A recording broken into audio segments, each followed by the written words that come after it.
नमस्कार दोस्तों, स्वागत है आपका। दोस्तों इस वीडियो लेक्चर में हम लोग बायोलॉजी को पढ़ेंगे।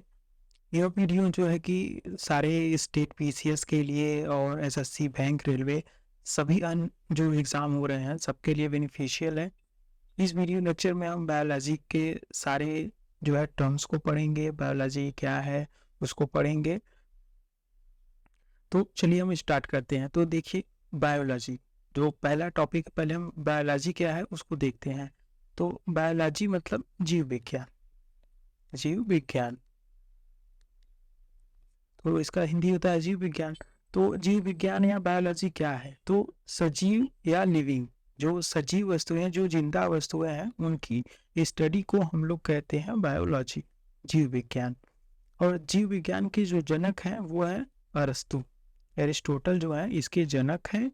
और यह जो शब्द है बायोलॉजी या जीव विज्ञान, यह किसने दिया? तो लेमार्क और ट्रेविनास ने, साथ में दोनों ने कंबाइंड रूप से यह शब्द दिया बायोलॉजी। इन दोनों वैज्ञानिक का नाम क्या है? लेमार्क और ट्रेविनास। इन दोनों ने 1801 में जो है कि बायोलॉजी शब्द को दिया। तो ये बात आप ध्यान रखिए।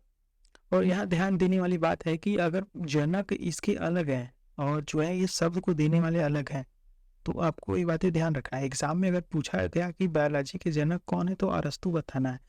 इन्होंने, जो लेमार्क और ट्रेविनास है, इन दोनों ने खाली बायोलॉजी शब्द को दिया है, बायोलॉजी शब्द को गढ़ा है। ये इनके जो है खोजकर्ता या जनक नहीं है। तो ये बातें आपको क्लियर रखनी है। अब आगे चलिए, बायोलॉजी के जो है कि दो ब्रांच है। इस बायोलॉजी वाले चैप्टर में हम लोग दो चीजें पढ़ेंगे। पहला पढ़ेंगे जूलॉजी मतलब जंतु विज्ञान, और दूसरा है बॉटनी। दूसरा है बॉटनी मतलब वस्तु विज्ञान। मतलब इस वनस्पति विज्ञान में हम लोग क्या प्लांट्स के बारे में पढ़ेंगे, और जंतु विज्ञान के बारे में जो है जंतु में एनिमल के बारे में पढ़ेंगे, एनिमल्स के बारे में पढ़ेंगे, और जीव के बारे में, ह्यूमंस के बारे में पढ़ेंगे। और मैंने बताया कि ये जो जंतु विज्ञान है या बायोलॉजी, इसके जो फादर हैं, जनक हैं, वो कौन है? एरिस्टोटल है, अरस्तु है। अरस्तु अभी हमने बात किया। और जो बॉटनी है, जो वनस्पति विज्ञान है, इसके जो जनक है, फादर हैं, वो कौन है? थियोफ्रेट्स। तो थियोफ्रेट्स जो है इसके फादर हैं। किसके? वनस्पति विज्ञान के, प्लांट्स के।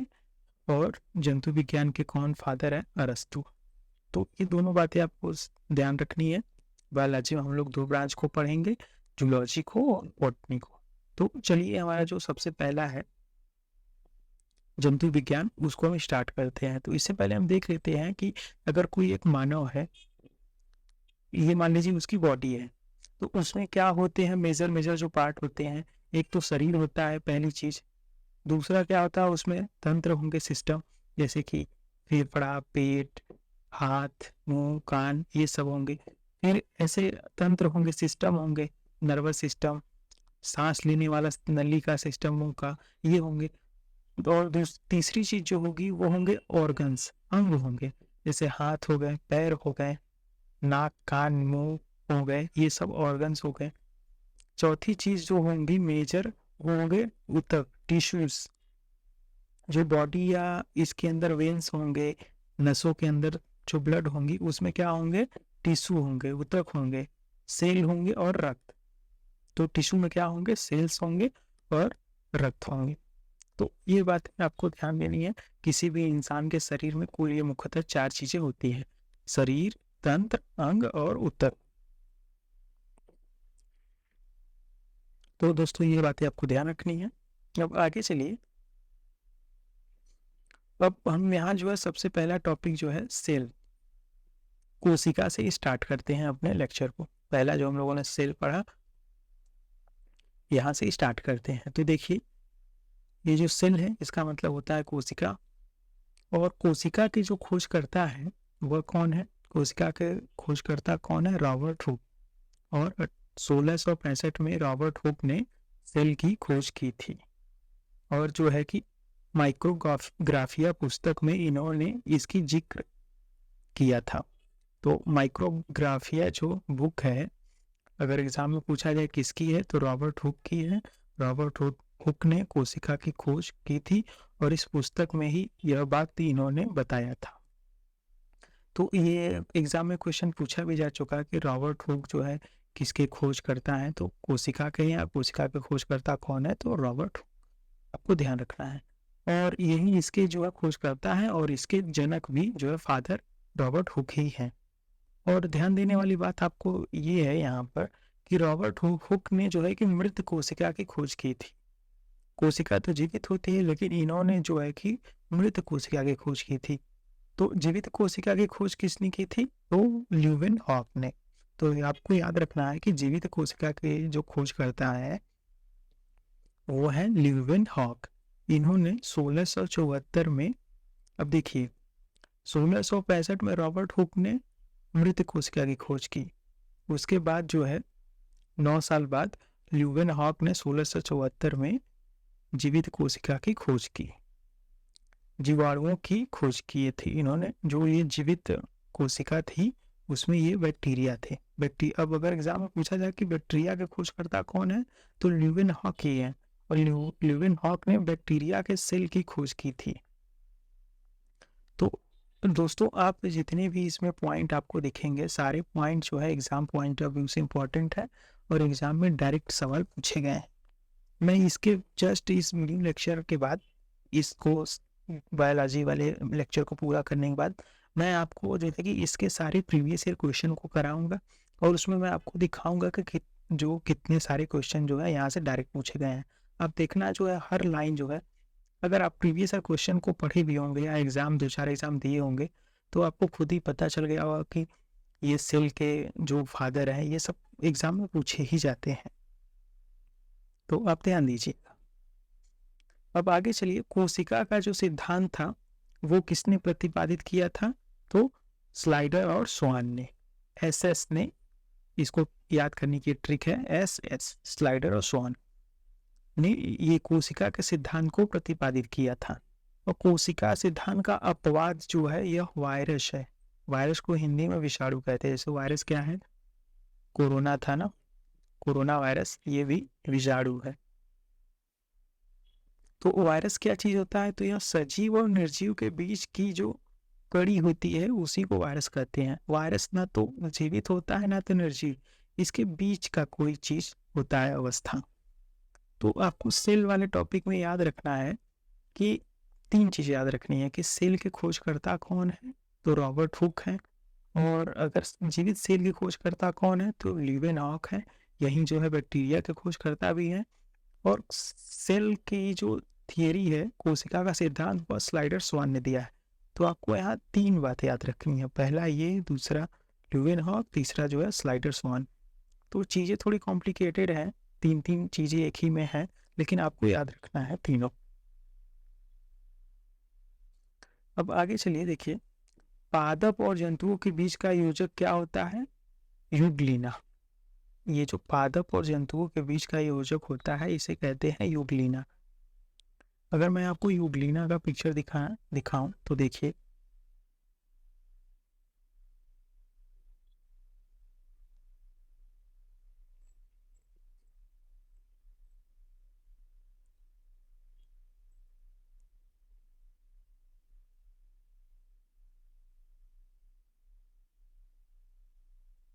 तो देखिए ये है यूग्लिना का पिक्चर। ये है सेल जो पूरा है, इसे यूग्लिना कहते हैं। तो यूग्लिना ये है। अब इसके बारे में हम देखते हैं। इसमें देखिए न्यूक्लियस भी है, न्यूक्लियस है और स्टिग्मा है, रिजर्वायर है। तो ये है स्ट्रक्चर है यूग्लिना का। तो पादप और जंतुओं के बीच की कड़ी जो होती है इसे यूग्लिना कहते हैं। अभी हमने पिक्चर में देखा। अब देखिए साइटोलॉजी क्या होता है, तो कोशिका का अध्ययन। अब अभी हमने जो कोशिका के बारे में पढ़ा उसको क्या कहते हैं, साइटोलॉजी। तो एग्जाम में ऐसे डायरेक्ट क्वेश्चन भी आते हैं कि साइटोलॉजी जो है क्या चीज़ है, या साइटोलॉजी के अध्ययन में हम क्या पढ़ते हैं, तो जो सेल के बारे में पढ़ते हैं। तो आपको याद रखना। अब देखिए सबसे बड़ी जो कोशिका होती है वो किसकी कोशिका होती है, तो शुतुरमुर्ग के अंडे की। जो सबसे बड़ी कोशिका तो ये बातें भी आपको याद रखना है कि शुतुरमुर्ग का जो अंडा होता है वो सबसे बड़ी कोशिका होती है, और सबसे लंबी कोशिका कौन होती है? तो न्यूरॉन होती है। और सबसे छोटी कोशिका कौन होती है? तो माइकोप्लाज्मा। तो तीनों बातें आपको याद रखनी है। सबसे बड़ी कोशिका कौन है? शुतुरमुर्ग का अंडा। सबसे लंबी कोशिका कौन है? न्यूरॉन। सबसे छोटी कोशिका कौन है? तो माइकोप्लाज्मा। अब यहाँ देखिए, अभी हम जो सेल की बात कर रहे थे, तो ये सेल का पिक्चर है इधर। ये इधर एनिमल के सेल हैं और इधर जो है प्लांट्स के सेल हैं। तो ये बात ध्यान दीजिए आप, पादप कोशिका और जंतु कोशिका। और यहाँ से एग्जाम पूछे जाते हैं एग्जाम में, मैं आपको पहले बता दे रहा हूँ। देखिए, ये हो गया पूरा, ये एक सेल का पिक्चर हो गया, और इधर जो है एनिमल के सेल का पिक्चर है। अब इसमें देखिए आप, ये कोशिका झिल्ली। तो कोशिका झिल्ली जो है, अब तीर देखिए, आप तीर पे ध्यान दीजिए। जो पिक्चर 1 है और पिक्चर 2 है, तो पिक्चर 1 में देखिए आप, कोशिका झिल्ली इसमें भी है, कोशिका झिल्ली इसमें है। तो एग्जाम में अगर पूछा गया कि कोशिका झिल्ली किस में पाया जाता है, तो पादप कोशिका और जंतु कोशिका दोनों में। अब दूसरी बात है, देखिए माइटोकॉन्ड्रिया। पिक्चर 1 में भी माइटोकॉन्ड्रिया है, जो एरो का निशान इधर भी है और इधर भी है। तो माइटोकॉन्ड्रिया अगर एग्जाम में पूछा जाए कि इसमें है, तो पादप में भी है और जंतु में भी है। अब देखिए केंद्रक। अब पूछा जाए कि केंद्रक किस में है, तो इसमें पिक्चर 1 में भी केंद्रक है और पिक्चर 2 में भी। तो पादप कोशिका और जंतु कोशिका। तो ये जो कोशिका झिल्ली, माइटोकॉन्ड्रिया और केंद्रक, ये किस में है? दोनों में। तो यहाँ जो है दोनों में ये तीनों चीजें हैं। एग्जाम में पूछा जाता है। अब एग्जाम में पूछा जाता है कि जो लाइसोसोम जो है जंतु कोशिका में पाया जाता है या पादप कोशिका में। तो यहाँ देखिए, यहाँ जो है एक अकेले वाले हैं। तो यहाँ हम लोग देखेंगे जो जंतु कोशिका में होंगे वही इधर दिए हैं, और इधर जो है पादप कोशिका में जो अकेले होंगे तो ये होंगे। तो यहाँ ध्यान दीजिए, पहले जंतु कोशिका हम देखते हैं। तो जंतु कोशिका में लाइसोसोम पाया जाता है, लेकिन पादप कोशिका में नहीं पाया जाता है। तो यहाँ आपको इसमें यही ध्यान देना है कि कौन सा किस में नहीं पाया जाता, कौन सा किस में पाया जाता है। एग्जाम में यही क्वेश्चन पूछे जाते हैं। तो देखिए, अकेले इसमें तो जंतु कोशिका में लाइसोसोम पाया जाता है, सेट्रोसोम पाया जाता है जंतु कोशिका में, जिसको तारक काय कहते हैं। तो आप इंग्लिश वाला भी याद करिए तो बेटर रहेगा। और इसमें लाइसोसोम पाया जाता है, सेंट्रोसोम पाया जाता है, और राइबोसोम प्रोटीन। ये राइबोसोम जो है वो प्रोटीन होता है, यह किसमें? जंतु कोशिका में पाया जाता है। तो राइबोसोम ये हो गया। अब इधर पादप कोशिका, प्लांट में देखिए, पेड़ पौधों में, पेड़ में, प्लांट में, पेड़ में। तो पेड़ों में जो है कि कोशिका भित्ति पाई जाती है। ये एग्जाम मोस्ट रिपीटेड क्वेश्चन है। ये हमेशा पूछा, मतलब अगर इसमें से 5 क्वेश्चन 5 बार आ रहे हैं, तो 4 बार यही क्वेश्चन आते हैं कि कोशिका भित्ति किस में पाई जाती है और कोशिका झिल्ली, क्योंकि दोनों नाम एक जैसे हैं तो एग्जाम में कंफ्यूज करता है। तो पूछा जाता है कि कोशिका भित्ति किस में पाई जाती है, तो ऑप्शन रहेगा प्लांट में, एनिमल सेल में, दोनों में, किसी में नहीं। तो जो कोशिका भित्ति है वह प्लांट्स में पाई जाती है। तो आपको याद रखना है। अब देखिए वैक्यूला। वैक्यूला किस में पाया जाता है? केवल प्लांट में।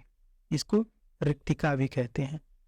और क्लोरोप्लास्ट। तो क्लोरोप्लास्ट भी आपको याद रखना है कि क्लोरोप्लास्ट और कोशिका भित्ति केवल और केवल पादप में पाया जाता है, पादप सेल में। तो दोस्तों आपको जो मेजर बातें याद रखनी है, यहाँ यही याद रखनी है कि सेल्यूलोज कोशिका, सेल्यूलोज या कोशिका भित्ति। तो कोशिका भित्ति और क्लोरोप्लास्ट जो है कि पादप कोशिका में पाए जाते हैं, और लाइसोसोम और सेट्रोसोम और राइबोसोम किस में पाए जाते हैं? जंतु कोशिका में। बाकी कोशिका झिल्ली, माइटोकॉन्ड्रिया और केंद्रक जो है दोनों में पाए जाते हैं। तो आपको ये बातें यहाँ ध्यान देने की है। अब आगे चलिए, ये सब जो वर्ड है अभी हम पढ़ेंगे। तो देखिए सेल्यूलोज क्या होता है? जो अभी हमने पढ़ा है, यहाँ देखिए जो सेलुलोज है पादप कोशिका में कोशिका भित्ति, सेलुलोज मतलब कोशिका भित्ति। जो कोशिका भित्ति है यह इसमें सर्वाधिक कार्बन होता है। जैसे कॉटन, कॉटन के प्लांट में पादप में सबसे ज़्यादा कार्बन होता है। तो इसका एग्जाम्पल है, अगर एग्जाम में पूछा जाए कि सबसे ज़्यादा सेलुलोज किस में पाया जाता है तो कॉटन में। तो सेलुलोज का मतलब ये है कि सर्वाधिक कार्बन। काइटिन देखिए, काइटिन जो है फंगस या कवक की कोशिका भित्ति है। जो इसका ये अभी हमने जो पढ़ा कोशिका भित्ति, अगर यह फंगस या कवक की कोशिका भित्ति को क्या कहते हैं तो काइटिन कहते हैं। द्रव्य, जीव द्रव्य, तो जीव द्रव्य क्या है, केंद्रक और कोशिका द्रव्य, साइटोप्लाज्म। केंद्रक और कोशिका द्रव्य को मिला देंगे तो इसको जीव द्रव्य कहते हैं, मतलब प्रोटोप्लाज्म। तो इसको प्रोटोप्लाज्म कहते हैं। नाम किसने दिया है, पुरंकीजे ने। तो आपको याद रखना है कि पुरंकीजे ने जो है कि जीव द्रव्य या प्रोटोप्लाज्म को नाम दिया है। अब हेक्सले ने कहा है जीवन का भौतिक आधार, ये जो जीव द्रव्य है प्रोटोप्लाज्मा है। मैं आपको अगर पिक्चर में दिखाना चाहूँ प्रोटोप्लाज्मा क्या है तो देखिए,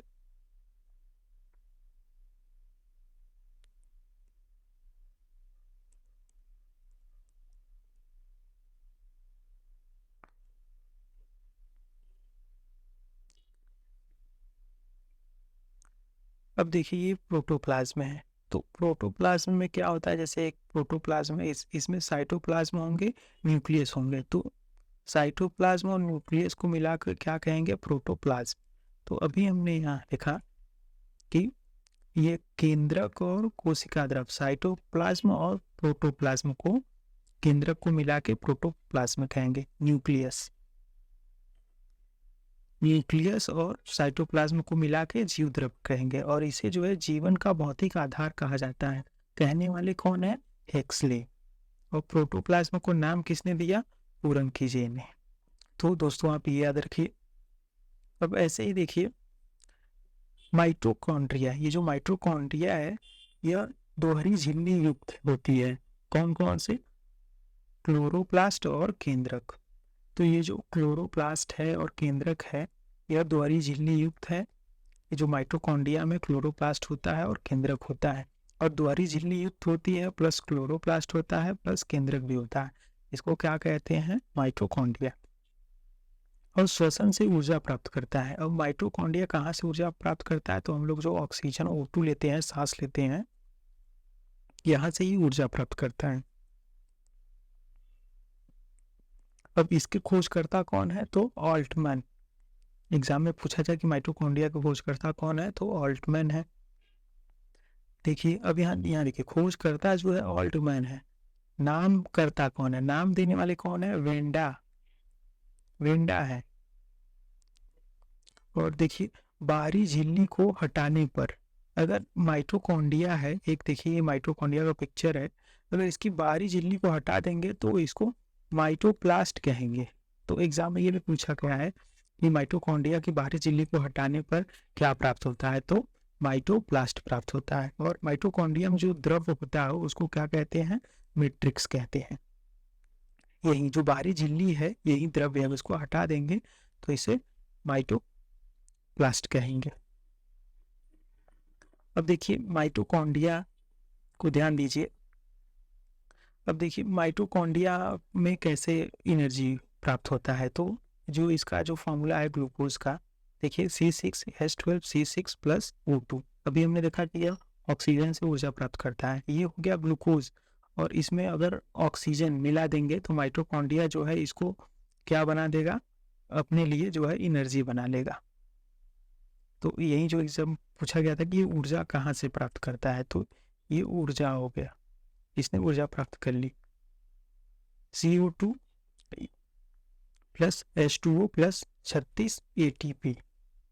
अब ग्लूकोज का टूटना जो है कैटाबोलिक प्रक्रिया है, वो आपको ध्यान देना है। तो दो प्रक्रियाएं होती हैं, कैटाबोलिक प्रक्रिया और एनाबोलिक प्रक्रिया। तो ये कैटाबोलिक क्या होता है? अपचय होता है। तो कैटाबोलिक प्रक्रिया जो होता है वो श्वसन की क्रिया है और एनाबोलिक प्रक्रिया जो है वो प्रकाश संश्लेषण की प्रक्रिया है। तो आपको ध्यान देना है। लेकिन ये जो ग्लूकोज का टूटना है यह कैटाबोलिक प्रक्रिया है। क्यों? क्योंकि O2 जो ऑक्सीजन है श्वसन से प्राप्त होकर यह टूट के बन रही है, तो इसीलिए श्वसन की प्रक्रिया है कैटाबोलिक। अब देखिए लाइसोसोम। अब लाइसोसोम हम लोग देखिए कहाँ कहाँ पढ़े थे। तो देखिए अब यहाँ देखिए जंतु एनिमल सेल में जंतु कोशिका में लाइसोसोम हम लोगों ने पढ़ा था। तो लाइसोसोम अब यहाँ कहाँ प्राप्त होता है? तो आपको ध्यान देना है कि यह जो है कि जंतु में एनिमल सेल में प्राप्त होता है लाइसोसोम। तो इसकी खोजकर्ता कौन है? डी डवे। इसको अगर आप याद करना है तो ले डूबा, ले से लाइसोसोम, डूबा से डवे। तो इसको खोजकर्ता कौन है? डी डवे। क्षतिग्रस्त कोशिका का पाचन करता है। अब लाइसोसोम जो होता है अगर कोई सेल जो है वो खराब हो गया तो यह इसका पाचन करता है। कोशिका की आत्मघाती थैली। अब लाइसोसोम को जो है कि suicide bag of the cell कहते हैं। एग्जाम में पूछा गया है कि कोशिका की आत्मघाती थैली को क्या कहते हैं? ये एटम बम है इसका। तो अभी हमने देखा कि क्यों इसको आत्मघाती थैली कहते हैं। क्यों? क्योंकि ये क्षतिग्रस्त कोशिका का पाचन करता है लाइसोसोम। तो आपको इसमें यही याद रखना है कि कोशिका की आत्मघाती थैली किसे कहते हैं? तो लाइसोसोम को कहते हैं। अब लाइसोसोम से ही मिलता जुलता राइसोसोम था, अभी हमने वहां देखा था। तो क्या है? सबसे छोटा कोशिकांग है ये राइबोसोम क्या है? सबसे छोटा कोशिकांग। इसका खोजकर्ता कौन है? पैलिड है और इन्होंने पैलिड कण की भी खोज की है। और जो राइबोसोम होता है ना ये झिल्ली रहित होता है और प्रोटीन की फैक्ट्री इसे कहते हैं। तो आपको याद रखना है प्रोटीन की फैक्ट्री किसे कहते हैं? राइबोसोम को। और कोशिका की आत्मघाती थैली किसे कहते हैं? लाइसोसोम को। और राइबोसोम लाइसोसोम कहाँ है? तो मैं आपको दिखाऊं, ये एनिमल सेल में होता है। देखिए लाइसोसोम और राइबोसोम। राइबोसोम क्या है? प्रोटीन। अभी हमने यहाँ देखा तो यहाँ क्या लिखा है? प्रोटीन की फैक्ट्री है ये। तो आपको याद रखना है कोशिका का इंजन है ये, प्रोटीन की फैक्ट्री है, कोशिका का इंजन है। और इंजन की जो है फैक्ट्री में इंजन काफी इंपॉर्टेंट होता है। तो दोनों बातें आप याद रखिए, लाइसोसोम कोशिका की आत्मघाती थैली, राइबोसोम जो है प्रोटीन की फैक्ट्री और कोशिका का इंजन। अब देखिए दोस्तों ये प्लास्टिड। तो दोस्तों आप यहाँ देखिए यह लवक है प्लास्टिड। तो हम लोग यह जो है कि अब प्लास्टिड जो है केवल पादप कोशिका में प्राप्त होता है। आपको ध्यान देने वाली बात है कि प्लास्टिड केवल पादप कोशिका में प्राप्त होता है। और इसमें ये जो प्लास्टिड है यह 3 प्रकार की होती है। मैं आपको अभी समझा रहा हूँ, पहले देखिए आप खाली नाम देखिए। जो पहला होता है यह कौन सा है? जो है अवर्णी लवक, ल्यूकोप्लास्ट। अब देखिए ल्यूकोप्लास्ट है ये, क्रोमोप्लास्ट है और क्लोरोप्लास्ट है। तो हरित लवक, वर्णी लवक और अवर्णी। अवर्णी लवक, वर्णी लवक। अवर्णी जो है वो बिना रंग के हैं। वर्ण मतलब कलर, तो अ मतलब बिना। तो बिना रंग के जो लवक होंगे वो उसे क्या कहेंगे? अवर्णी लवक। ल्यूकोप्लास्ट जो वर्णी लवक है जिसमें रंग होंगे उसको क्रोमोप्लास्ट कहेंगे। और हरित लवक जिससे कि भोजन जो प्लांट अपने भोजन को तैयार करते हैं, तो ये क्लोरोप्लास्ट हो गया। ये क्लोरोप्लास्ट है, ये क्रोमोप्लास्ट है और ये ल्यूकोप्लास्ट है। तो अवर्णी लवक या ल्यूकोप्लास्ट देखिए यह खाद्य का संचय करता है। इसका रंग क्या होता है? सफेद। जैसे कि गेहूं के जो ब्राउन कलर होता है उसके अंदर जो सफेदी होती है वो क्या होता है? ल्यूकोप्लास्ट। तो दोस्तों ये ल्यूकोप्लास्ट जो हो गया वो खाद्य का संचय करता है, सफेद कलर का होता है जैसे अनाज और गेहूं में। अब इसी में जो स्टार्च है वो पादप जो है खाद्य संचय करता है और ग्लाइकोजन जो है जंतु का खाद्य संचय करता है। तो ध्यान देने वाली बात है कि जो पादपों का खाद्य संचय होता है वो स्टार्च के रूप में होता है। पौधों का जो खाद्य संचय वो स्टार्च होता है और जंतु का जो खाद्य संचय होता है वो ग्लाइकोजन के रूप में होता है। तो अब ऐसे देखिए वर्णी लवक क्रोमोप्लास्ट में देखिए, क्रोमोप्लास्ट में अब टमाटर का जो लाल रंग होता है, अब यह जो है ना, जो क्रोमोप्लास्ट या वर्णी लवक है, यह रंग का मतलब कौन सा चीज किस कलर का होगा यह डिसाइड करता है। जैसे टमाटर का लाल रंग तो कैसे होता है, तो यह क्रोमोप्लास्ट की वजह से होता है। तो अब देखिए टमाटर का लाल रंग जो होता है वो उसे लाइकोपीन के कारण होता है। गाजर का नारंगी रंग जो होता है वो बीटा कैरोटीन के कारण होता है। एग्जाम में दोनों क्वेश्चन ये सारे पूछे गए हैं। गाजर का जो टमाटर का लाल रंग किसके कारण होता है, तो लाइकोपीन। गाजर का नारंगी रंग तो बीटा कैरोटीन के कारण। पीलिया का रंग जो होता है पीला, वो बिलीरुबिन के कारण होता है। और मूत्र का जो पीला रंग होता है वो यूरोक्रोम के कारण होता है। तो आपको ये तो मान लीजिए ठीक है, लेकिन आपको वर्णी लवक क्रोमोप्लास्ट वाली बातें याद रखनी है चारों। अब ऐसे देखिए क्लोरोप्लास्ट हरित लवक देखिए, तो पर्णहरित जो क्लोरोप्लास्ट है वो मैग्नीशियम। अब एग्जाम में पूछा जाता है कि जो पर्णहरित क्लोरोप्लास्ट है पौधे अपना भोजन किस तरीके से किस पदार्थ के उपस्थिति बनाते हैं, तो मैग्नीशियम के उपस्थिति में। फोटोसिंथेसिस जो प्रक्रिया होती है, CO2 ग्रहण करते हैं फिर O2 बाहर करते हैं, आपको पता है यह किसके कारण, हरित लवक क्लोरोप्लास्ट से होता है। अब पौधे प्लस जंतु जो गैस ग्रहण करते हैं O2, इसमें क्या होता है, मैक्सिमम जो होता है वो रेड और ब्लू से होता है और मिनिमम ग्रीन से। तो एग्जाम में पूछा जाता है कि जो पौधे अपना भोजन किस कलर में सबसे ज्यादा बनाते हैं, तो रेड और ब्लू में, सबसे कम तो ग्रीन। तो ये आपको याद रखना है दोस्तों। अब आगे चलिए, अब आगे देखिए न्यूक्लियस, हम लोग जो है केंद्रक के बारे में पढ़ेंगे। तो देखिए केंद्रक, अब केंद्रक के अध्ययन को क्या कहते हैं, कैरियोलॉजी। कैरियोलॉजी किसे कहते हैं, केंद्रक के अध्ययन को। इसकी खोजकर्ता कौन है, तो रॉबर्ट ब्राउन। रॉबर्ट ब्राउन ने 1831 में केंद्रक की खोज की थी, आपको याद रखना है। और कि रॉबर्ट ब्राउन ने केंद्रक की खोज की थी और रॉबर्ट हुक ने किसकी, सेल की खोज की थी। तो दोनों बातें आपको याद रखना है, रॉबर्ट से ऐसा कंफ्यूज नहीं होना है। अब ये जो केंद्रक होता है न्यूक्लियस, यह एक धागे नुमा संरचना होती है। आप देखिए ये न्यूक्लियस है, इसके अंदर एक धागे नुमा संरचना है, ऐसे ऐसे। तो यह एक धागे नुमा संरचना है और यही जो न्यूक्लियस केंद्रक है इसी को हम गुणसूत्र कहते हैं। क्या है, गुणसूत्र। तो यही हमारा गुणसूत्र है, यही हमारा जेनेटिक्स है। क्रोमोसोम की यह जाल है, धागे नुमा संरचना जो है क्रोमोसोम की यह एक जाल है और इसी को गुणसूत्र कहते हैं, क्रोमोसोम कहते हैं। और क्रोमोसोम की जो खोज की थी वो कौन से वैज्ञानिक ने किया था, तो वोल्डेयर ने। तो ये भी बात आपको याद रखना है, केंद्रक की खोज रॉबर्ट ब्राउन ने, क्रोमोसोम की खोज वोल्डेयर ने की थी। और ये जो गुणसूत्र या क्रोमोसोम होता क्या है, तो यह डीएनए और हिस्टोन प्रोटीन, तो डीएनए और हिस्टोन प्रोटीन का मिश्रण होता है। तो कभी कभी एग्जाम में पूछा जाता है कि गुणसूत्र या क्रोमोसोम या जेनेटिक्स जो होता है वो किसके बने होते हैं, किस प्रोटीन के। तो बहुत सारे प्रोटीन के नाम होते हैं, तो उसमें से एक हिस्टोन भी होता है। तो यह किस प्रोटीन के बने होते हैं, हिस्टोन के बने होते हैं। अब मानव के में जो गुणसूत्र होता है वो 23 जोड़ी होता है। 23 जोड़ी का मतलब 46, 23 गुणे 2, तो 23 जोड़ी होते हैं, मतलब कुल 46 होते हैं। अब देखिए, अब इसमें ऑटोसोम क्या होता है, तो कायिक गुणसूत्र होता है। कायिक गुणसूत्र में लोगों में जो होता है कि 22 जोड़ी होते हैं, मतलब 44।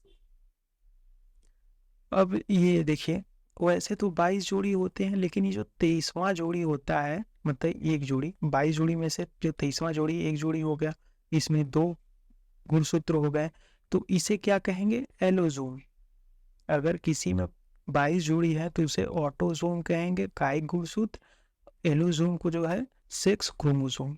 वैसे नॉर्मल सारे में तो ये होंगे, अगर सेक्स कौन डिसाइड करता है उसमें से मात्र एक क्रोमोसोम डिसाइड करता है कि व्यक्ति जो है मेल होगा कि फीमेल होगा।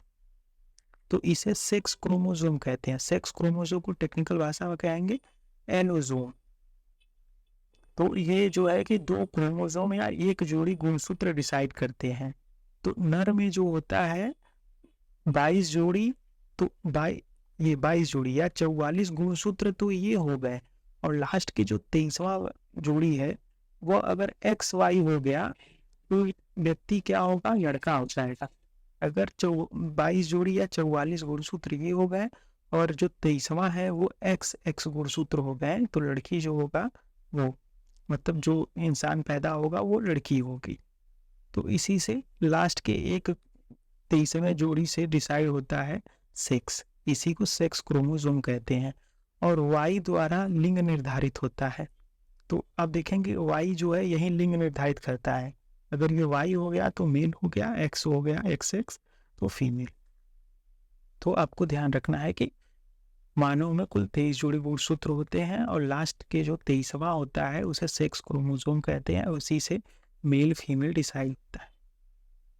अब देखिए ये जो क्रोमोसोम होते हैं, अभी हमने देखा कि जो गुणसूत्र या क्रोमोसोम होते हैं वो प्रोटीन के और अम्ल के बने होते हैं। तो DNA deoxy ribo nucleic acid. तो अगर पूछा जाए कि गुणसूत्र किसके बने होते हैं तो प्रोटीन और अम्ल के। तो ये जो डीएनए है और हिस्टोन है, हिस्टोन प्रोटीन तो हम लोगों ने देख लिया। अब ये जो डीएनए है इसको न्यूक्लिक एसिड कहेंगे। तो इसको देखिए डीएनए में भी 2 प्रकार के डीएनए होते हैं, डीएनए और आरएनए। डीएनए की खोज किसने की थी तो फ्रेडरिक मिशर ने की थी। 1869 में फ्रेडरिक मिशर ने डीएनए की खोज की थी, तो याद रखिए आप। अब यहाँ देखिए डीएनए का फुल फॉर्म क्या होता है, deoxy ribose nucleic acid. Nucleic acid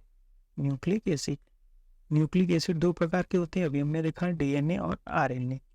तो डीऑक्सी राइबो ये कभी कभी फुल फॉर्म ही पूछ लिया गया है कि डीएनए का फुल फॉर्म क्या होगा। तो डीऑक्सी राइबोस न्यूक्लिक एसिड यह अनुवांशिक पदार्थ होता है। अगर किसी व्यक्ति का जेनेटिक पता करना है, जेनेटिक्स, जैसे जेनेटिक्स क्या हुआ, अगर जैसे कि माता है और पिता है और एक तीसरा व्यक्ति है, अगर यह व्यक्ति इसी माता पिता का है, अगर यह पता करना हो कि यह तीसरे का नहीं है, तो क्या चेक होता है, डीएनए चेक होता है। अगर उसका डीएनए चेक करेंगे तो अगर इसके माता पिता का सेम डीएनए प्राप्त हो गया तो कहेंगे कि यह इस माता पिता का लड़का है। और यह जो है कि पूरे डीएनए में 99% तो सबका सेम होता है, केवल 99.9% सेम होता है, केवल 0.1% जो होता है वो अलग होता है। और यही डीएनए है, केवल जो 0.1% है, इसी से डिसाइड होता है जेनेटिक्स। तो आपको याद रखना है। अब देखिए अब न्यूक्लियोटाइड का बहुलक क्या है। तो एग्जाम में पूछा जाता है कि डीएनए में जो न्यूक्लियोटाइड है उसका बहुलक क्या है। तो इसमें क्या होता है, एस शर्करा, पी से फॉस्फेट और नाइट्रोजन। तो यह शर्करा, फॉस्फेट और नाइट्रोजन से बने होते हैं। यह जो एसिड है, अम्ल है, वह किससे बने होते हैं, शर्करा से, ग्लूकोज से, फॉस्फेट से और नाइट्रोजन से। तो इसे क्या कहते हैं, SPN। इसे न्यूक्लियोटाइड का बहुलक कहते हैं।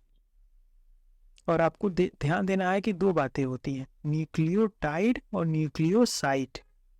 तो नोट में देखिए न्यूक्लियोसाइड जो होता है वो शर्करा और नाइट्रोजन का बना होता है केवल, और न्यूक्लियोटाइड जो है उसमें फॉस्फेट भी होते हैं। तो एग्जाम में ये भी क्वेश्चन पूछ लिया गया है कि न्यूक्लियोसाइड किसके बने होते हैं, न्यूक्लियोटाइड। और दोनों अगर आप ध्यान से नहीं पढ़ेंगे तो आपको दोनों चीजें एकदम सेम लगेंगी। कहेंगे न्यूक्लियोटाइड न्यूक्लियोसाइड तो यार सेम है, फटाक से न्यूक्लियोटाइड न्यूक्लियोसाइड पढ़ लिए। तो आपको ध्यान देना है कि यह SPN बहुलक होता है, इसमें SN बहुलक होता है। इसमें जो साइट है इसमें फॉस्फेट नहीं होता है और टाइट वाले में फॉस्फेट होता है। तो ये हो गया हमारा डीएनए की चर्चा। अब हम आरएनए की चर्चा करते हैं। तो देखिए इसका फुल फॉर्म क्या होगा, डीएनए का फुल फॉर्म क्या था, डीऑक्सी राइबोस न्यूक्लिक एसिड। तो इसमें से डी हटा, डीऑक्सी हटा दीजिए तो बचा राइबोज न्यूक्लिक एसिड। तो इसका फुल फॉर्म क्या है?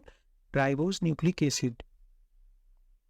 और यह क्या होता है? एडिनिन यूरासिल के बने होते हैं। ये जो डीएनए है यह एडिनिन और यूरासिल के बने होते हैं।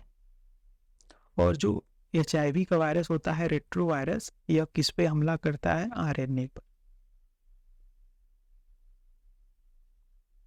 तो दोस्तों ये है।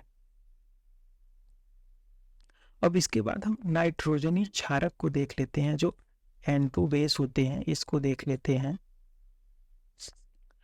जो अभी हमने यहाँ पढ़ा कि ये एडिनिन यूरासिल, तो ये क्या है? तो यहाँ देखिए, अब नाइट्रोजनी क्षारक में दो चीजें होती हैं। हमने यहाँ देखा ना कि ये नाइट्रोजन, इसका बहुलक जो है, तो यह बहुलक हम लोग पढ़ रहे हैं, बहुलक। तो देखिए नाइट्रोजनी क्षारक जो है यह प्यूरिन इसमें होंगे और पिरिमिडीन होंगे।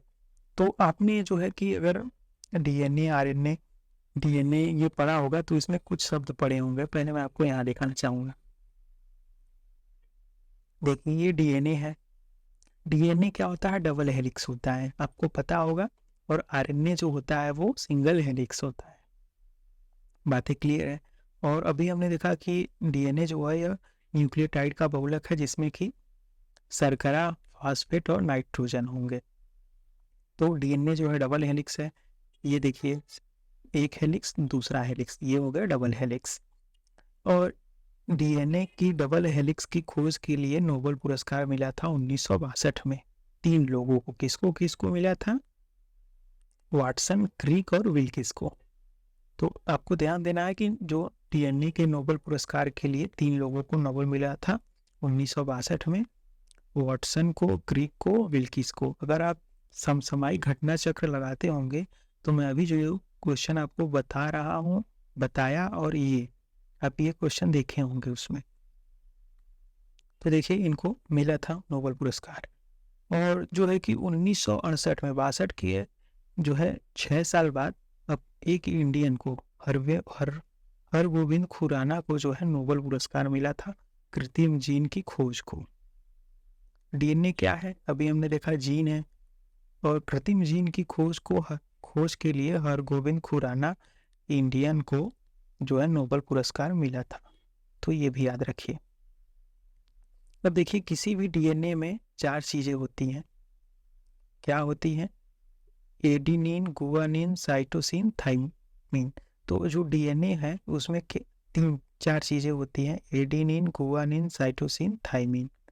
और कि यही जो है अगर किसी भी एक पार्ट को हम काट दें तो इसी को हम लोग जीन कहते हैं। यही छोटा सा जो पार्ट है यही जीन है। अब यहाँ चलिए देखिए, तो अब देखिए नाइट्रोजनी क्षारक में तो प्यूरिन ये हो गया। प्यूरिन में क्या हो गया? Adenine, guanine, A D. अब जो एडिनिन है यह किससे जुड़ेगा? थाइमिन से। और गुआनिन जो है वह किससे जुड़ेगा? साइटोसिन। तो ए वाला जो है टी से जुड़ेगा। तो ध्यान रखना, ए वाला जो है टी से जुड़ेगा और गुआनिन वाला जो है साइटोसिन से जुड़ेगा। ये डबल बॉन्ड होता है और यह जो है ट्रिपल बॉन्ड होता है। जो गुआनिन है ये ट्रिपल बॉन्ड होता है। अब देखिए ये जो डीएनए देखिए, ये एडिनिन जो होता है यह थाइमिन से जुड़ेगा और जो है ये डबल बॉन्ड है। अब गुआनिन जो है साइटोसिन से जुड़ेगा तो यह ट्रिपल बॉन्ड हो जाएगा, गुआनिन साइटोसिन। तो यह डीएनए हो गया। इधर आरएनए देखिए आप, तो डीएनए में क्या होता है? Adenine, thymine, guanine, cytosine. अब आरएनए में देखिए एडिनिन, गुआनिन, साइटोसिन तो होता है, लेकिन थाइमिन की जगह जो होता है यहाँ यूरेसिल होता है। और अभी मैंने यहाँ आपको बताया कि डीएनए में क्या होता है? Adenine, uracil. यूरेसिल मैंने यहाँ बताया। तो ये ए वाला जो है यू से जुड़ेगा, तो एडिनिन जो है यूरेसिल से जुड़ेगा। बाकी जो गुआनिन है वो साइटोसिन से जुड़ेगा। लेकिन आरएनए में सिंगल हेलिक्स होंगे, इसमें डबल या ट्रिपल हेलिक्स डीएनए जैसा नहीं होंगे। अब अगर इसको आपको याद करना है तो देखिए, प्यारी एजी सुनते हो परी की टीसी लेते आना। तो जो एजी से बना, एजी से एडेनिन गुआनिन, अब थाइमिन जो है साइटोसिन, तो इसको अलग अलग देखिए इसको, तो ए को जी से, ए को टी से मिलाइए, जी को सी से। तो ये इसका ट्रिक है, अगर आप याद करना चाहे तो याद कर लीजिए। ये हो गया हमारा डीएनए। अब यहाँ देखिए, अब इसका क्रोनोलॉजी क्या होता है, जैसे देखिए एक मनुष्य है, उसकी कोशिका है, कोशिका के अंदर केंद्रक होते हैं, केंद्रक के अंदर हम लोगों ने अभी तक देखा कि उसमें क्या होंगे, गुणसूत्र, जीन होंगे। अब जीन बने किससे बने होंगे, डीएनए से। डीएनए क्या है, जीन ही है। अब असल में गुणसूत्र एक बड़ा पार्ट हो गया, उसका एक छोटा सा पार्ट जो हो गया वो जीन होता है। गुणसूत्र में डीएनए होता है, डीएनए के अंदर जो होता है जीन। तो अभी देखिए हम लोगों ने यहाँ पूरा जो है ये क्या पढ़ा, ये गुणसूत्र है। अब इसके अंदर जो ये छोटा छोटा रस्सी नुमा पार्ट है, रस्सी नुमा पार्ट है, वो यही रस्सी नुमा पार्ट है, ये हो गया डीएनए।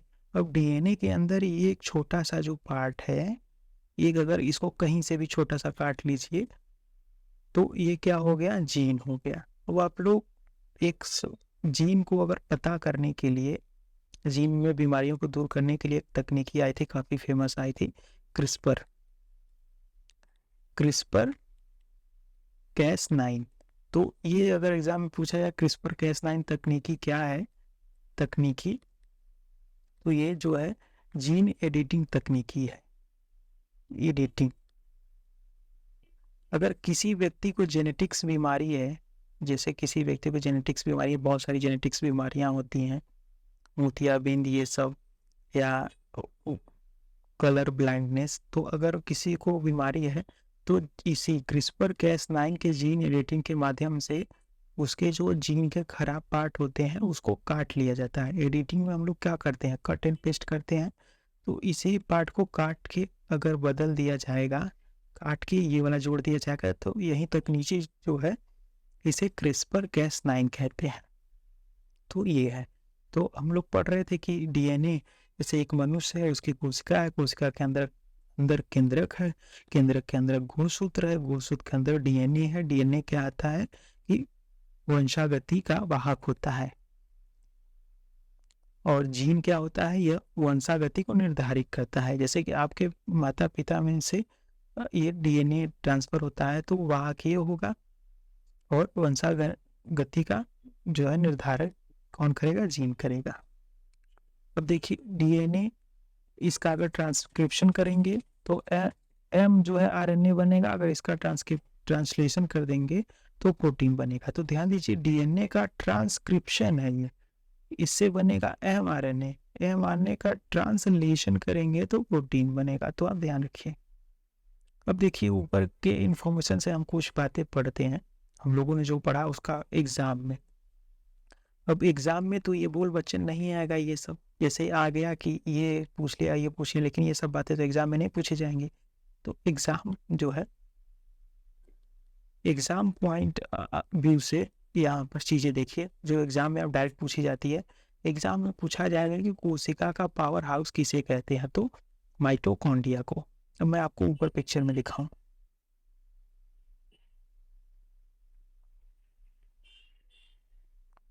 तो देखिए ये हम लोग यहाँ माइटोकॉन्ड्रिया के बारे में पढ़े थे। तो माइटोकॉन्ड्रिया, कोशिका का पावर हाउस कौन है, तो माइटोकॉन्ड्रिया, ये पावर हाउस है, यही जो है खाना बना रहा है, ऊर्जा प्राप्त करा रहा है।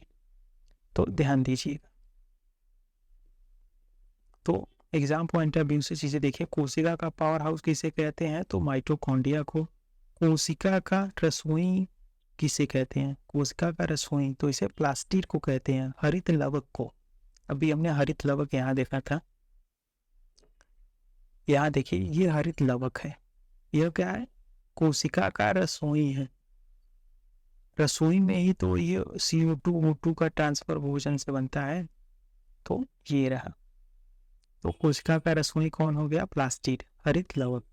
अब कोशिका का आत्मघाती बैग, तो हमने सुसाइड वेसल जो है देखा था, लाइसोसोम को। और कोशिका का मस्तिष्क कौन हो गया, केंद्रक, न्यूक्लियस। तो चारों बातें अब जो है याद रखिए। आगे चलिए, अब अगला हमारा जो चैप्टर है वो हो गया पोषण। हम पोषण को स्टार्ट करते हैं। अब देखिए हमारा अगला टॉपिक जो है वो पोषण से है, मतलब न्यूट्रिशन। तो अब हम पोषक तत्वों के बारे में पढ़ेंगे और देखेंगे। तो देखिए पादपों में जो पोषक तत्व होते हैं वो हमने ये वाली चीज़ें अभी पहले भी देखा था कि जो पादपों में ये पोषक तत्व होते हैं वो उनका क्या होता है फॉर्मूला 6CO2 + 12H2O।